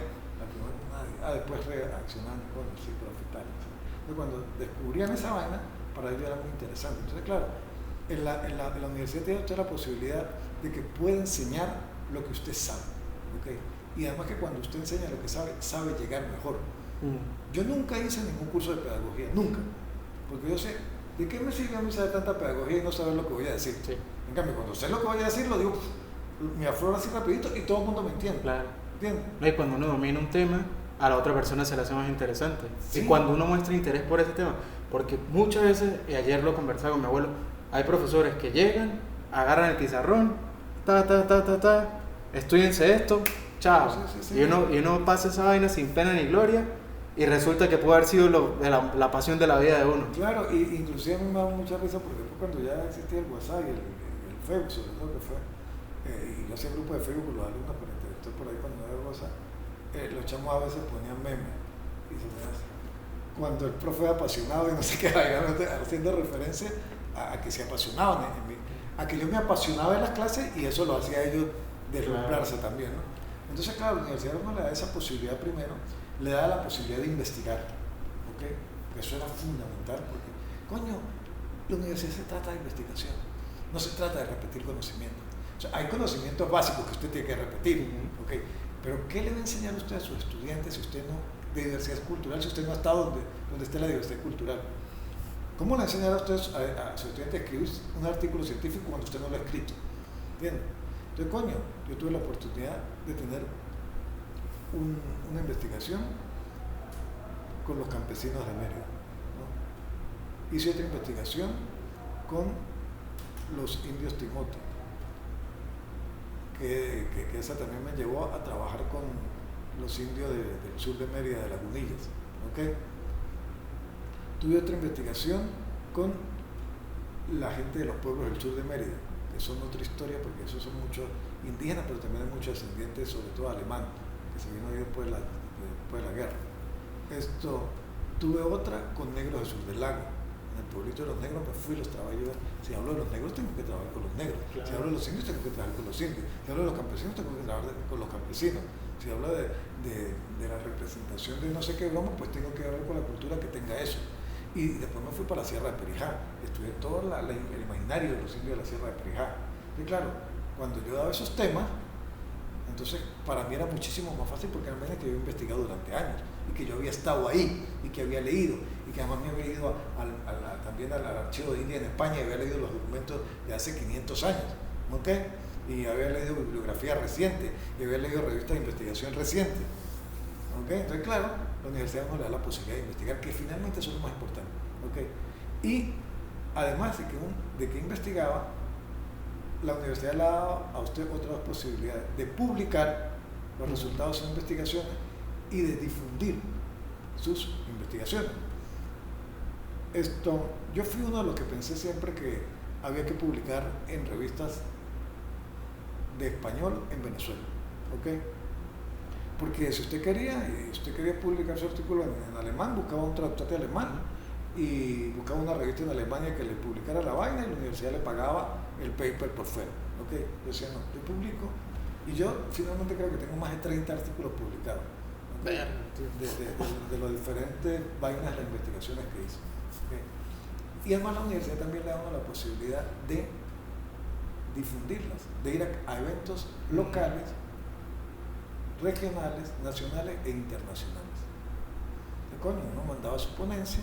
Entonces, claro, si yo estaba haciendo un trabajo de pinga y me habían publicado un artículo, y el artículo había sido citado además por otros investigadores, entonces, coño, al yo tener 2 artículos publicados por año, yo tenía la posibilidad de difundir eso en un evento internacional, ¿ok? Entonces yo llevaba mis 2 artículos, mire, estos artículos los escribí yo, aquí hay este evento internacional, mandé el resumen de mi ponencia, me lo aceptaron, deme los pasajes y los viáticos.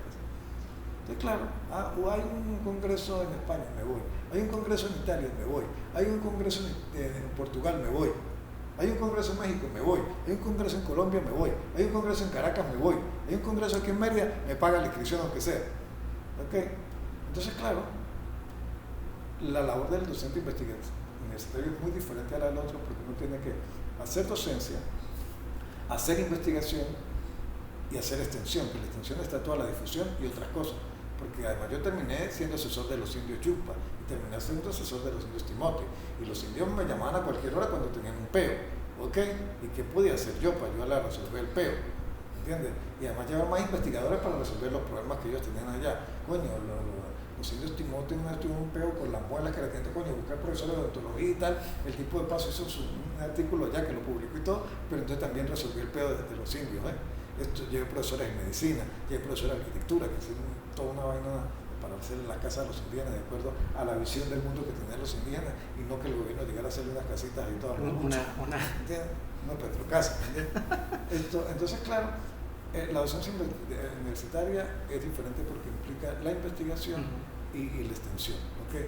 Pero eso le da a usted la posibilidad que eso lo llena a usted, porque primero le está enseñando a gente ya grandecita que así sea uno, que le quede, usted dice tiene el cielo ganado. Y yo vi que a mí fueron bastante, y no solamente a nivel de pregrado, sino en maestría y en doctorado, porque después que yo tuve la maestría, pues yo empecé a dar clases también en maestría, y después que hice el doctorado, pues yo ya últimamente también daba clases en doctorado, ¿no? Entonces salía de hablar con niños de 17 años y hablar con señores ya de 45, de 45, 50 años, y cuando estaba más chamo me tocaba, algunos alumnos eran más viejos que yo. Pero entonces, claro, toda esa formación, y la universidad le da una posibilidad de adquirir bibliografía. La universidad le da una planta diferente para que uno comprara los libros que uno necesitara. Y claro, cada vez que uno iba a un evento científico conocía gente que estaba en el mismo campo de uno, haciendo cosas similares en otras latitudes del mundo. ¿Ok? Entonces, coño, era muy, muy interesante eso. Y la Universidad Venezolana, yo creo que por eso llegó a ser tan importante, porque primero le daba a la gente la oportunidad de investigar. El que no investigó en la universidad fue porque no le dio la gana, pero lo pudo hacer. El que no publicó fue porque no le dio la gana. El que no llevó a sus trabajos de investigación, sus resultados de las investigaciones a eventos científicos en el exterior, o locales o nacional, fue porque no le dio la gana. ¿Okay?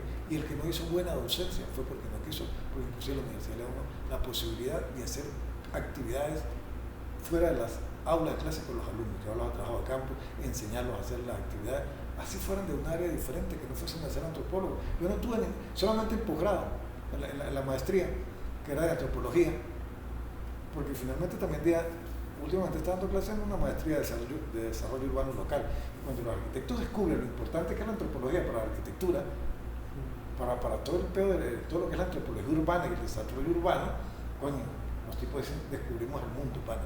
No tenían ni idea que eso existía. Entonces, cuando yo los metí eso en la facultad de arquitectura, para ellos era lo máximo. Entonces, claro, uno sabe que lo que uno hizo no lo hizo en vano, ¿okay? Y que la universidad le dio la posibilidad. Y por eso digo, creo que buena parte de todavía la universidad que queda, es precisamente porque la universidad le dio la posibilidad de formarse por fuera.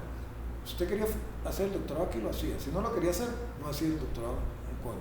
Si usted quería ascender, ascendía. Si no, no ascendía. Yo llegué a lo máximo que fue titular. Y dedicación exclusiva, que es la máxima dedicación también. Y ordinario, porque está el contratado era ordinario, yo era ordinario. Están los escalafones, que son de instructor hasta titular, y yo era titular.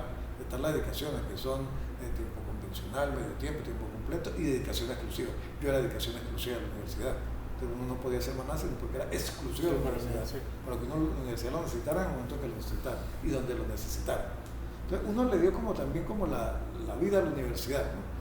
Y claro, la universidad también le da a usted se quería ir a hacer un curso al exterior, la universidad le pagaba el curso de 2 o 3 meses que usted quisiera ir al exterior, ¿okay?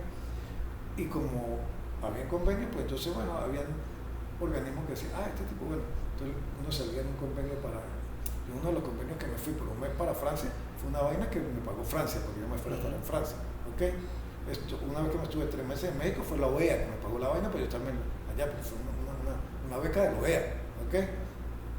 Entonces ese mismo círculo académico, intelectual, lo llevaba a uno a conseguir cosas por fuera, pero eso es gracias todo a la universidad.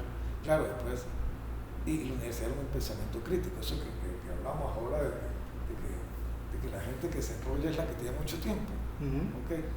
Y por eso es que el profesor universitario que es investigador tiene que tener tiempo, no puede ser igual un profesor de bachillerato que da 8 horas de clase diaria. Un profesor universitario da máximo 8 horas de clase semanal. ¿Ok? Esto al de bachillerato le toca quedar 8 diarias, mínimo. ¿Ok? Lo que pasa es que, claro, el profe de bachillerato no tiene tiempo para enrollarse la cabeza, el profesor de la universidad tiene tiempo para enrollarse. Y se la tiene que enrollar. Y se la tiene que, o sea, parte del trabajo pues, es tener la cabeza enrollada, es tener problemas aquí. O sea, es darse cuenta que la ciencia no existe. Que la ciencia existe, pero que digamos que la verdad absoluta no existe. Que uno lo que tiene es aproximaciones a una realidad que uno cree que es así. Y a la realidad occidental, no a las otras realidades, porque de eso ni hablemos. ¿Ok? Entonces, claro, uno medio se aproxima a cierta realidad, pero tiene que tener tiempo para pensar en esa realidad. ¿Cómo me acerco a esa realidad? ¿Cómo después que yo escribo un artículo a los 5 años lo veo y digo, pifié? Y sea capaz, en otro que más adelante escribo, referirme al anterior. Y saber además que esos artículos de repente le pueden llegar a gente que no está de acuerdo con usted. A mí me pasó eso en España. Yo escribí un artículo porque fue en realidad una ponencia que hicimos en la Facultad de Derecho, creo. Entonces después la gente que hizo el Congreso en Derecho me dijo, profe, denos su artículo, pero lo vamos a mandar a arbitrar porque va a ser para un libro que se escribe, el libro va a ser para arbitrar, para que yo decía, chévere, a mí me gusta escribir es en vainas científicas que sean arbitradas. Se mandaron, tal. Sí, que el árbitro, uno de los árbitros dijo que sí, que tal, es chévere. Y de repente cuando uno de los viajes que me tuve que hacer a España, de Granada, me fui a Mérida para irme a casa de la Frontera, que es un pueblito que está en la frontera con Portugal. Y cuando llegó el profesor, el director del instituto al que yo iba, el Instituto de Latinoamérica, que había muchísima bibliografía de Latinoamérica, entonces el tutor me dijo, vaya para allá. Okay, y además él hizo el contacto con el director del instituto, y el director del instituto fue y me buscó inclusive al terminal de Mérida de España cuando yo llegué. Y a mí sí me extrañó que yo generalmente escribo con un solo nombre y con los dos apellidos. Yo escribo Luis Bastida Vallecillo, por Luis Bastida Vallecillo. Nunca escribo Luis Bastida solamente, Luis Bastida Vallecillo. Y entonces el profe llegó a lo que yo me monté en la cabeza. ¿Qué más Luis Bastida Vallecillo? Porque este carajo me saludó con mi nombre y mi dos apellidos. Resulta que el tipo había escrito un artículo donde él decía que aquí en América Latina los antropólogos estaban inventando indios y revitalizando culturas que ya habían desaparecido. Y cuando yo estoy escribiendo un artículo sobre los timotes y cómo ellos son una cultura que está prácticamente extinta, pero que está sufriendo todo un proceso de rehabilitación cultural o de reorganización, uno de los profes me dice, mira Luis, este artículo lo escribió fulanito de tal. Y lo leo y es el tipo que le echa mierda a toda esta vaina de las culturas que se están revitalizando y que esos indios ya no existen y tal. Entonces yo agarro y critico ese artículo, en mi artículo. Lo desmonto todito, una parte. Entonces cuando llegué a España, puede ser el profesor que había escrito ese artículo. Entonces él me conocía a mí porque a él le mandaron, fue el árbitro de mi artículo. ¡Ay, coño! Claro. Entonces, esta gente de aquí de Mérida le mandó al español el artículo. Ellos no sabían que en el artículo mío yo criticaba ese español.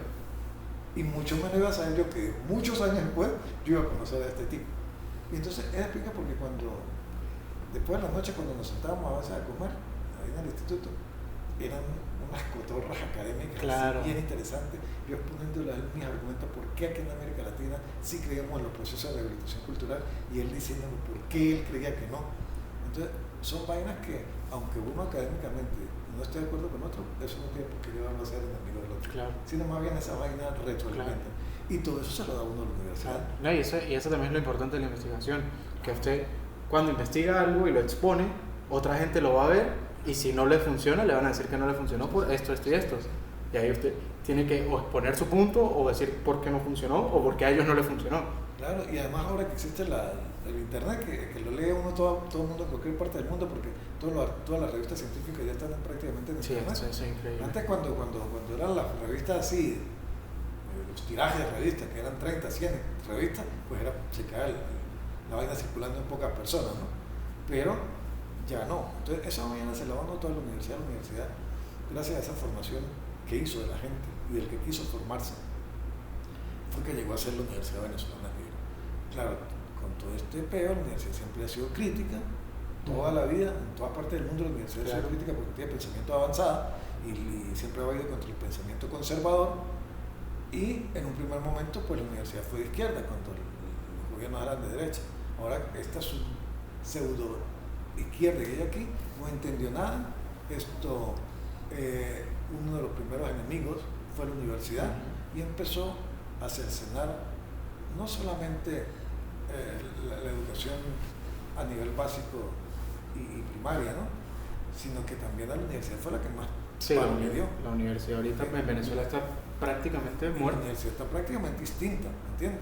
Entonces los que quedan o los que quedamos, porque ya todavía me incluye un poco los que quedamos, porque a pesar de lejos sigo de todas maneras asesorando algunas cosas, esto es por amor, Sí. ¿ok? Pero yo empecé ganando como profesor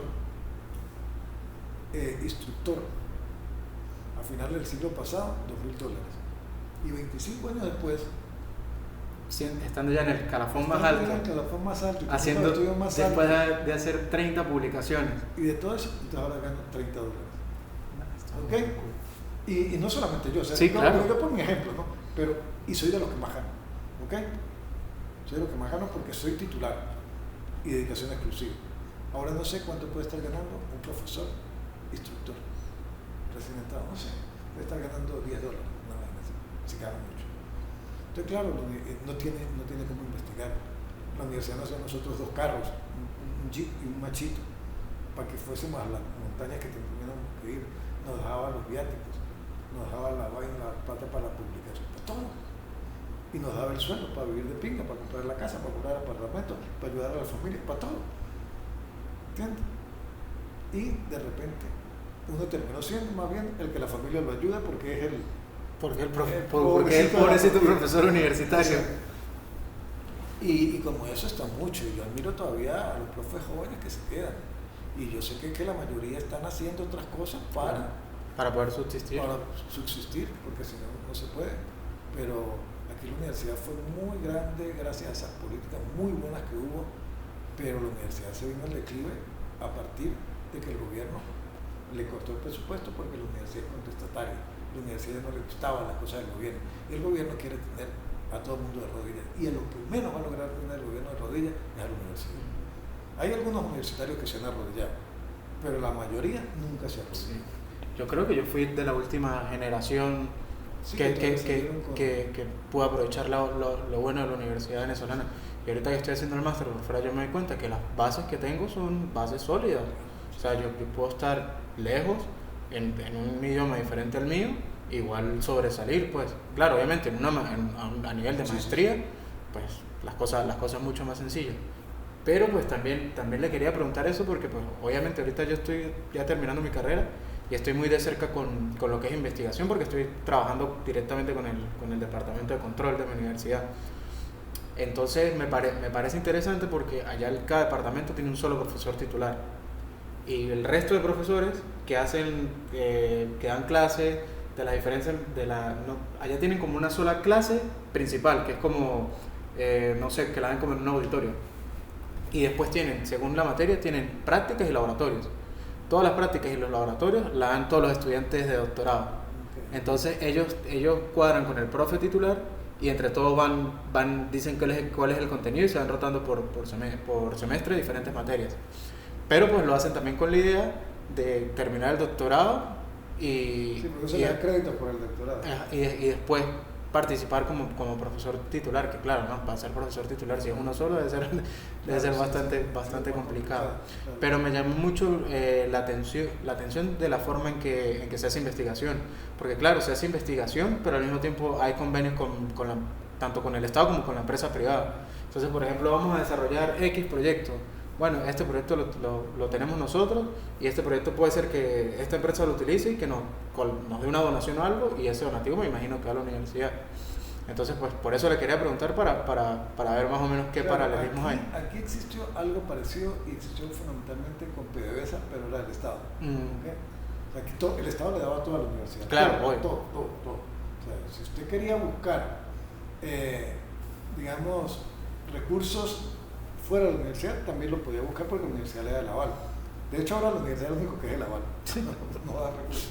Entonces, había proyectos muy grandes en la Facultad de Ciencias, en Medicina, Ingeniería, que lo que le daba la universidad más generaba a veces poquito, comparado en lo que le daban otras, las dependencias por fuera, la empresa privada o también las empresas del Estado. ¿Okay? Entonces había convenios, en Mérida hay uno que inclusive todavía existe el edificio, todavía se llama Convenio ULA-PDVSA. ¿Okay? Y ahí era el convenio, se manejaba la plata que le daba la PDVSA a la ULA para hacer investigación, fundamentalmente lo que a PDVSA le interesaba. ¿Okay? Habían también muchos convenios con organismos internacionales, sobre todo para todo el cuento, eso lo hacía mucho lo de ciencia, lo de ecología tropical, para todo lo que es los estudios de los bosques y la Amazonía y todo eso. Entonces la empresa europea, las vainas, las Naciones Unidas, eso, daban aportes a eso, y la Comunidad Europea y todo eso. Entonces se podían hacer, como le digo, yo fui para Francia con un convenio entre la ULA y la Escuela de Estudios Altos, la Escuela de Altos Estudios de la Universidad de París. ¿Okay? Y en el convenio París fue la que puso todo. ¿Okay? Había otro convenio con la OEA que fue el que me dio la beca para hacer el curso de observación y práctica indigenista en México. Entonces había muchos convenios, pero siempre en los convenios este lado tiene que poner algo. ¿Okay? Entonces, aunque en un momento específico la parte corriera solamente por un lado, se sabía que de repente si venía un estudiante francés para Venezuela, como yo fui para Francia, entonces bueno, la ULA tenía que correr con ciertos gastos, ¿no? Y eso es un convenio, claro, yo y usted, ¿ok? Pero claro, a lo que ya la ULA no tiene, o cualquier universidad no tiene dinero para absolutamente nada, ¿qué va a proponer en el convenio? Nadie, ¿entiendes? Entonces, bueno, y PDVSA también se acabó, pues acabó la ULA, acabó PDVSA. Los convenios que van con el exterior, la última vez que yo quise ir al exterior, me dijeron, no, su universidad tiene que poner el 40%. Nosotros ponemos el 60%, pero su universidad el 40%. La universidad no tenía ese 40%. ¿Me entiendes? Entonces, no hay convenio. Entonces, todos los convenios se fueron al piso por lo que la universidad no tiene recursos para poner la parte que le toca a ella en el convenio. Entonces, no que hagamos un convenio con la alcaldía, ajá, ¿y qué va a poner la universidad? O sea, puede poner la idea, ¿no?, de que se haga esto, pero ¿acaso la alcaldía después va a responder? No, ¿entiendes? La obra se va a quedar en trabajo y trabajo para el otro y a mí no me queda nada. En cambio, en otra oportunidad, a pesar de que sí, a veces se trabajaba muy disparejo, ¿no? Como decía yo, la comunidad por un lado, los investigadores por otro y los planificadores el Estado por otro, ¿no? Pero a veces sí habían vainas que se lograban. Y yo me di cuenta de eso. Yo estoy en un proyecto donde la cooperación fue internacional y también nacional. ¿Okay? Por eso existía el CONICIT, el CONICEF, todas esas cuestiones que existían. Porque eran convenios con cuestiones del Estado que también financiaban la universidad. El primer proyecto mío donde estuve, que era una de la representación de la historia y la tradición oral de los campesinos de la cordillera de Mérida, eso lo financiaba el CONICIT, que es el Consejo Nacional de Investigaciones Científicas y Técnicas del momento. ¿Okay? Ahí la ULA no daba plata, la daba el CONICIT. ¿Okay? Entonces, bueno, nosotros pues también el CONICIT ha aportado otras cuestiones. Entonces, los derechos un poco de la publicación eran de la universidad, pero también del CONICIT. ¿Okay? Entonces sí habían esos convenios, pero eso a medida que ya la universidad no tiene recursos para nada, la universidad decía, bueno, en el proyecto del CONICIT, usted da la plata, entonces yo pongo el transporte para que los investigadores se trasladen. ¿Okay? Yo pongo la casa que tiene la universidad en el Amazonas para que los investigadores vivan en la casa del Amazonas. Yo pongo las haciendas de Sur del Lago, que tiene la universidad en Sur del Lago, para que se hagan las prácticas allá. Que el CONICIT desarrolla o la vaina de ganadería para un proyecto de ganadería de altura y no sé qué. Bueno, aquí la ULA tiene una hacienda donde hay leche de vaca de altura y entonces nosotros ponemos la hacienda para que hagan los experimentos y ustedes ponen la plata para que se haga la investigación y los resultados, pues bueno, que le beneficien, pues. Pero toda esa vaina se acabó. Las vaquitas que vienen allá hablando de esa vaca se murieron, yo creo. Dios mío, qué desastre. Entonces esa es la realidad de la Universidad Venezolana. Actualmente, de lo que fue. De lo que fue a lo que es. Y claro, y Mérida también es una ciudad muy interesante porque tiene mucha apertura. Esa vaina que vienen tantos chamos extranjeros Sí. a estudiar a Mérida. O sea, habían convenios con... Mire, yo vi estudiantes extranjeros en ingeniería, en arquitectura, en idiomas ni se diga. Un momento en la facultad de humanidades tenían, como el 25% de la matrícula de idiomas eran estudiantes extranjeros, alemanes, italianos, portugueses, ingleses, gringos, de todas partes. Yo nunca me voy a olvidar una vez que salí de Virosca con Tupac y estábamos con 2 ingleses. Claro. En Mérida. Sí, no, claro, y ahorita pues eso se ve, y a mí lo que me preocupa, o sea, de todo este rollo universitario es que claro, la gente, hoy en día pues sí, el internet a usted le va a dar muchas herramientas y usted puede tener toda a la base de la mano, al alcance de su mano, pero si usted no sabe por dónde empezar, si usted no sabe qué investigación y para qué es esa investigación, qué país vamos a tener de aquí a 30 años. O sea, ahí la esperanza es que la gente que está por fuera regrese y se vuelve refunde, porque ahorita yo veo a mis primos menores, van a estudiar en la universidad. ¿Qué van a aprender? Los niños que están ahorita en el colegio, ¿qué están aprendiendo? Y empezando los colegios públicos como están, que tienen 2 días de clase a la semana. Una locura. Sí, claro, todo esto se volvió un despelote. Y si en Europa miraban a los venezolanos con unos bichitos raros, ahorita más todavía. Sí. ¿Entiendes? Y eso es bueno, parte de las malas políticas cuando han existido los recursos y existen los recursos como para que la universidad se desarrolle más. La ULA aquí empezó siendo chiquita y ya debe estar creciendo mucho. La UNED fue una vaina que creció muchísimo. Claro. ¿Okay? El mismo IUD está creciendo, ¿no? El gobierno se encargó de hacer un poco de universidades piratas que no sirven para nada, que gradúan a cualquier estúpido y que no sabe nada y que va a hacer mala praxis en lo que sea. ¿Okay? Pero bueno, los resultados son, ahí uno puede ver lo que fue la política de la época democrática, la política universitaria y lo que es la política de esta gente. Y las consecuencias que está teniendo en el país. De las políticas educacionales de ambas. Que esto todavía existe por esas universidades viejas que están todavía ahí y que hay gente que todavía está pataleando en eso y que defiende la universidad y que sigue trabajando gratis, porque es literalmente gratis, o que trabajan para ir a trabajar. O sea, tienen doble trabajo. Sí, y el otro trabajo el que lo hace le da lo suficiente como para ir a trabajar, porque ¿qué profesor universitario va a ir con $30? No, tiene que tener otro trabajo para poder ir al trabajo académico, el que le gusta. Sí. Y así en todo. Sí, bueno, eso es lo triste del día. Bueno, tío, ahora sí la última cosa que le quiero preguntar, porque esto también me parece interesante, porque a mí me llama bastante la atención todo lo que es lo paranormal. Okay. Y pues obviamente usted conviviendo con tantos indígenas, recorriendo también las zonas más recónditas del país, ¿alguna vez ha visto algo o le ha pasado algo que usted diga, miércoles, ¿qué es esto? Claro, mire, con eso siempre a los antropólogos les preguntan eso, ¿no? Y hay una cuestión que nosotros, yo primero voy a hablar como antropólogo,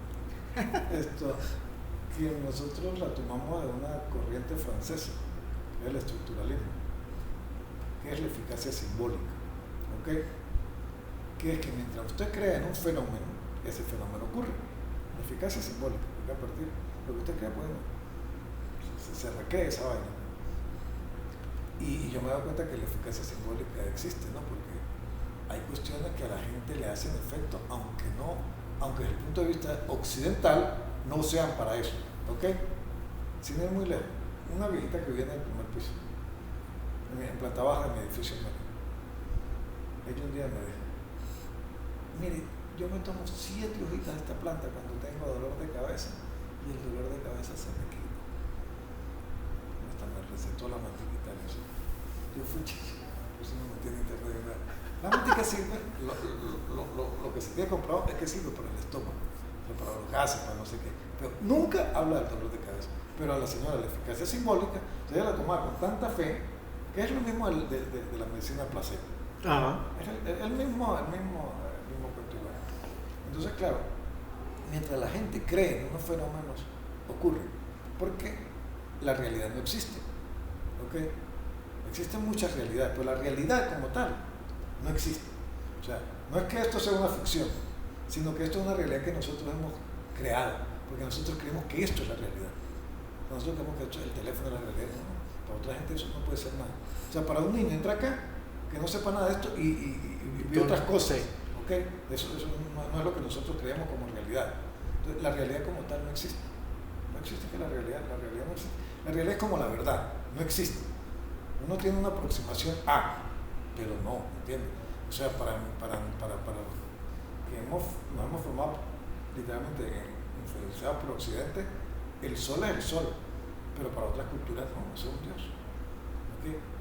Para nosotros es un Dios y para otras culturas es muy loco porque en Occidente creen en un Dios que nadie ha visto, que nadie sabe cómo está, además que otros dicen que ese Dios lo mataron y que ese Dios es el mismo papá y el mismo espíritu. Entonces, coño, ¿cómo es ese peo? Y me dicen, no, nosotros tenemos un Dios vivo que está ahí, ¿entiendes? Y si no le hacemos sacrificio, ese Dios se muere. En cambio, estos mataron al Dios de ellos. O sea, el Dios fue el que se sacrificó. ¿Cómo es ese peo? Entonces uno recuerda que la realidad no existe. Las culturas perciben de manera diferente la realidad. Inclusive cosas que de repente usted percibía que de una manera, ahorita que está en Europa la percibe allá de otra manera. ¿No? Y las percibe diferente y de cuenta que coño, no, la verdad esta que dices aquí, no, aquello que yo creía. Entonces, claro, existen esas percepciones de la realidad y esas percepciones a veces llevan inclusive a delirios colectivos. O sea, que todo el mundo está pensando en la misma vaina, la mente ve que ocurren cosas, ¿ok? Yo recuerdo cuando yo estaba en Mérida, estudiante todavía por grado, se dio un fenómeno de que la gente veía una virgen en una de las montañas de Mérida, cerca de las estaciones del teleférico. Y yo recuerdo que la gente se ponía en las calles de Mérida, ¿no? Mire la virgen, mire cómo se mueve. Sí, murió, sí, la acabo de ver. Todo el mundo veía que la virgen hacía lo mismo. Yo me ponía a echar ojo, coño, yo nunca vi a la virgen, nunca. Pero es por mi escepticismo, pues. Claro. Pero yo no le puedo decir a la gente eso es mentira, ¿no? Porque eso es su creencia, eso es lo que ellos creen, ¿okay? En la misma Mérida, cuando uno va para el páramo, todo el cuento de las lagunas, coño, para los campesinos, hacer ruido alrededor de una laguna, eso implica que va a empezar a caer granizo, la laguna se va a llenar de neblina y usted se puede tapar o la laguna se lo puede tragar, ¿ok? Y eso a ellos le ocurre. O sea, como lo veía yo un campesino, eso no le ocurre, eso es mentira. A mí no me pasa, porque yo soy parte de otra realidad. Pero a veces como comparto la realidad se me mezclan las dos cosas, ¿no? Por eso, porque yo no soy 100% occidental. O sea, eso que nosotros, y ahí vamos en el cuento de los latinoamericanos, nosotros los latinoamericanos no somos 100% occidental. Nosotros somos algo occidental, pero también tenemos todavía mucho ese sustrato indígena y africano. ¿Okay? Entonces eso nos lleva también a veces a estar como involucrados en la cultura, pero a la vez tratarla de mirar desde fuera. Sí. Para uno como antropólogo a veces es como medio difícil, ¿no? O sea, como miro esto con objetividad, cuando yo de otra manera también participo de esto. ¿Okay? Que para los europeos era más chévere hacer antropología aquí porque todos lo miran desde fuera, no participaban de ninguna vaina cultural. Pero entre las cosas que, por ejemplo, yo recuerdo mucho esto, que aquí los chamanes, sobre todo, siempre se han convertido en animales, ¿no? En jaguar, sobre todo, ¿okay? En águilas también se han convertido, en zamuros, tiene que ver con símbolos de la vida, la muerte, todo eso. Pero una vez que fuimos al Amazonas, entonces, bueno, agarramos y llegamos tarde a una comunidad. Entonces, coño, ya dimos, bueno, aquí tenemos que darle en bongo río arriba, remato río arriba, porque igual nos toca que hablar con el cacique mañana porque ya el tiempo era contadito para lo que íbamos a hacer. Y bueno, los indios eran los que iban remando porque era lo que sabían cómo era la vaina, ¿no? Para llevarnos hasta la casa del cacique.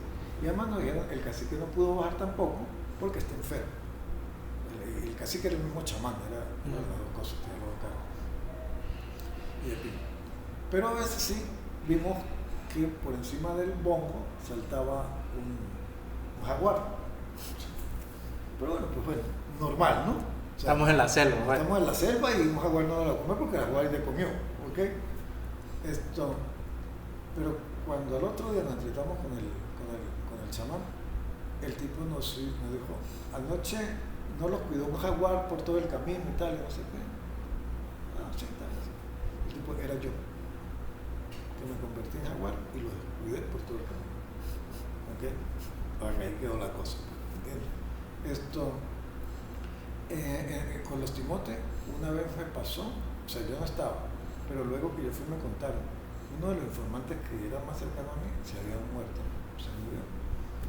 Entonces, el hermano, que era el cacique de los timotes, él me dice, yo le digo, cuéntame qué fue lo que pasó con su hermano. Él me dice, no, un día se fue para el páramo y se lo comió el arco, ¿no? Que el arco es el arco iris, ¿okay? Pero el arco iris también a veces toma forma de persona, ¿no?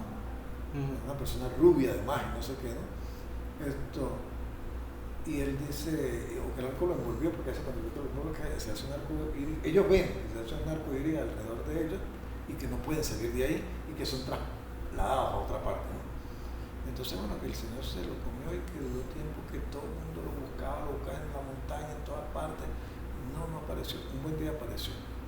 Entonces, que cuando apareció, ellos llamaron al CSPC, ¿no? Claro, Entonces lo llamaron y que al CSPC lo que más raro les pareció es que el tipo le había quitado como con un bisturí perfectamente toda la piel de la cara, y como que se le había quitado así. Como cuando usted se pela, claro. Perfectamente, pero la piel se le arrancaron y estaba sin carne viva. Uy, qué loco. Entonces y eso fue tiempo después, ¿no? Pero cuando lo pusieron todavía como conservado. Entonces incluso que la policía le dijo, aquí hay algo raro que nosotros no podemos explicar qué fue lo que le pasó.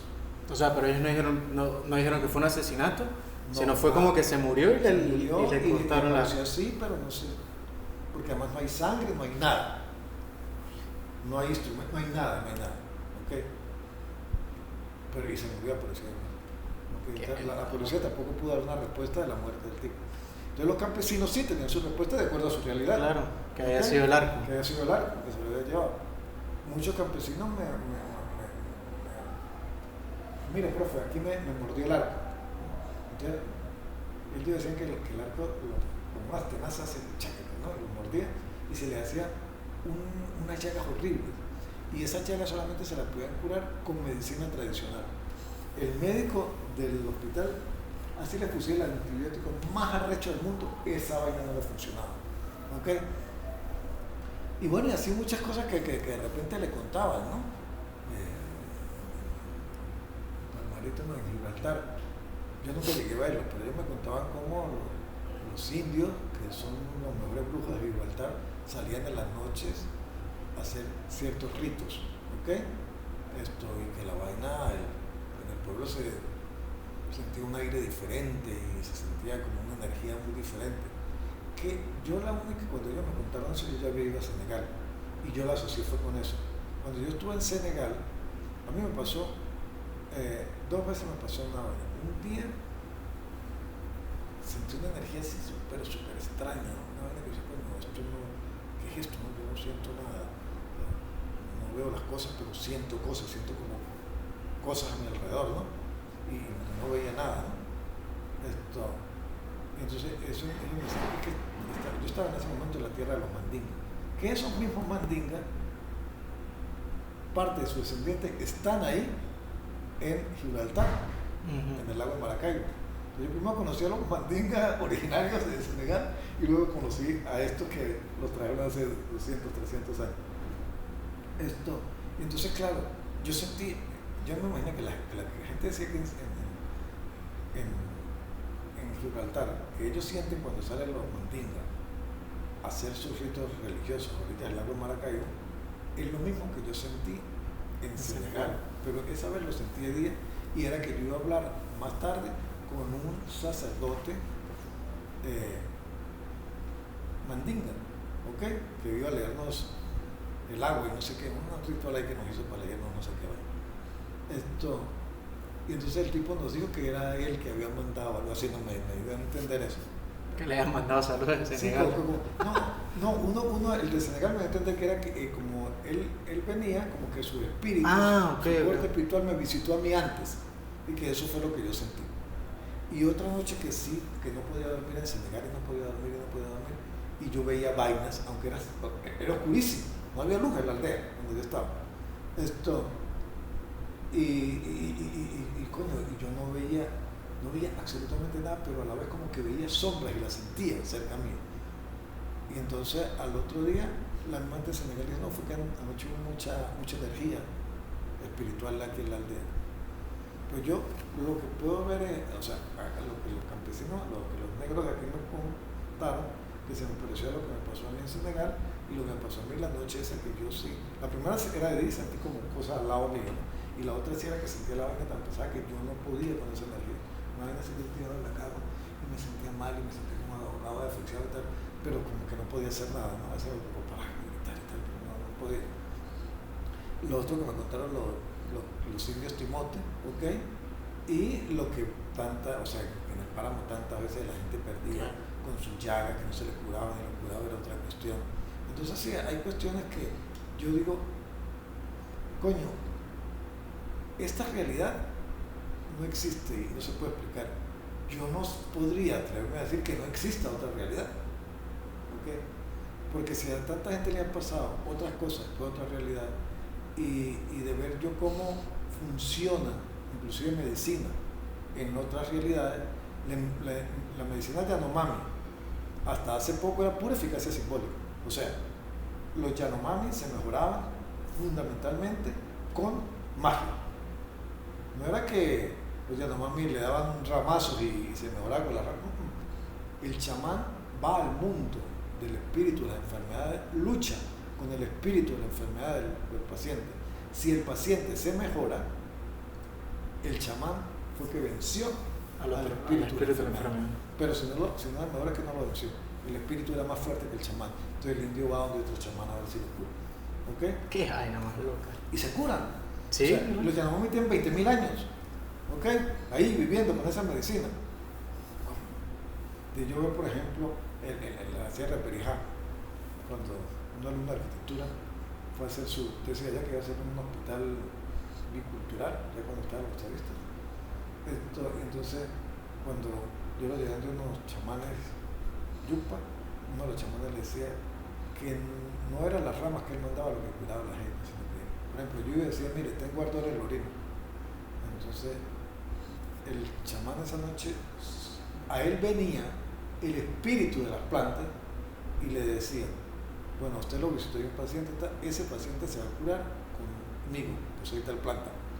Y usted tiene que levantarse mañana a tales horas antes de salir del sol e ir a recogerme a tal sitio donde estoy yo y me va a preparar de tal manera.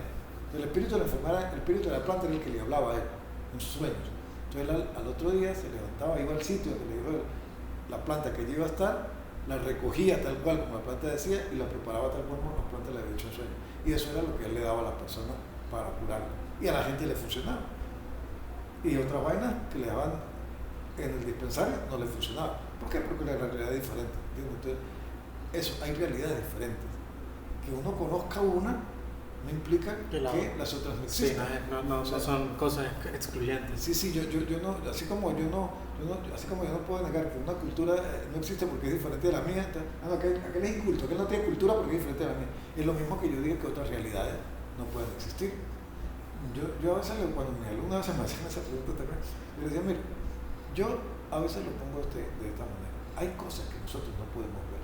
Yo les decía, los gatos, ellos ven vainas que nosotros no es que vean fantasmas, sino que si ahí hay una mancha de polvo, yo no la veo, pero el gato sí la ve. Y cuando el gato se queda mirando fijamente el mueble, es porque está mirando la mancha de polvo que hay en el mueble que yo no la puedo ver. Eso es como cuando también la gente que hace trabajo con microscopio, coño, usted mismo mete su mano en un microscopio y ve bacterias y vainas en las manos suyas. A simple vista no las puede ver. Pero el hecho de que a simple vista no las puede ver implica que no existan.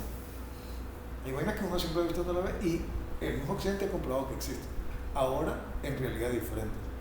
Entonces, desde mi realidad occidental, cuando soy occidental, científico occidental, yo lo explico a través de la eficacia simbólica. Es que a partir de que la gente cree en algo, se puede generar eso.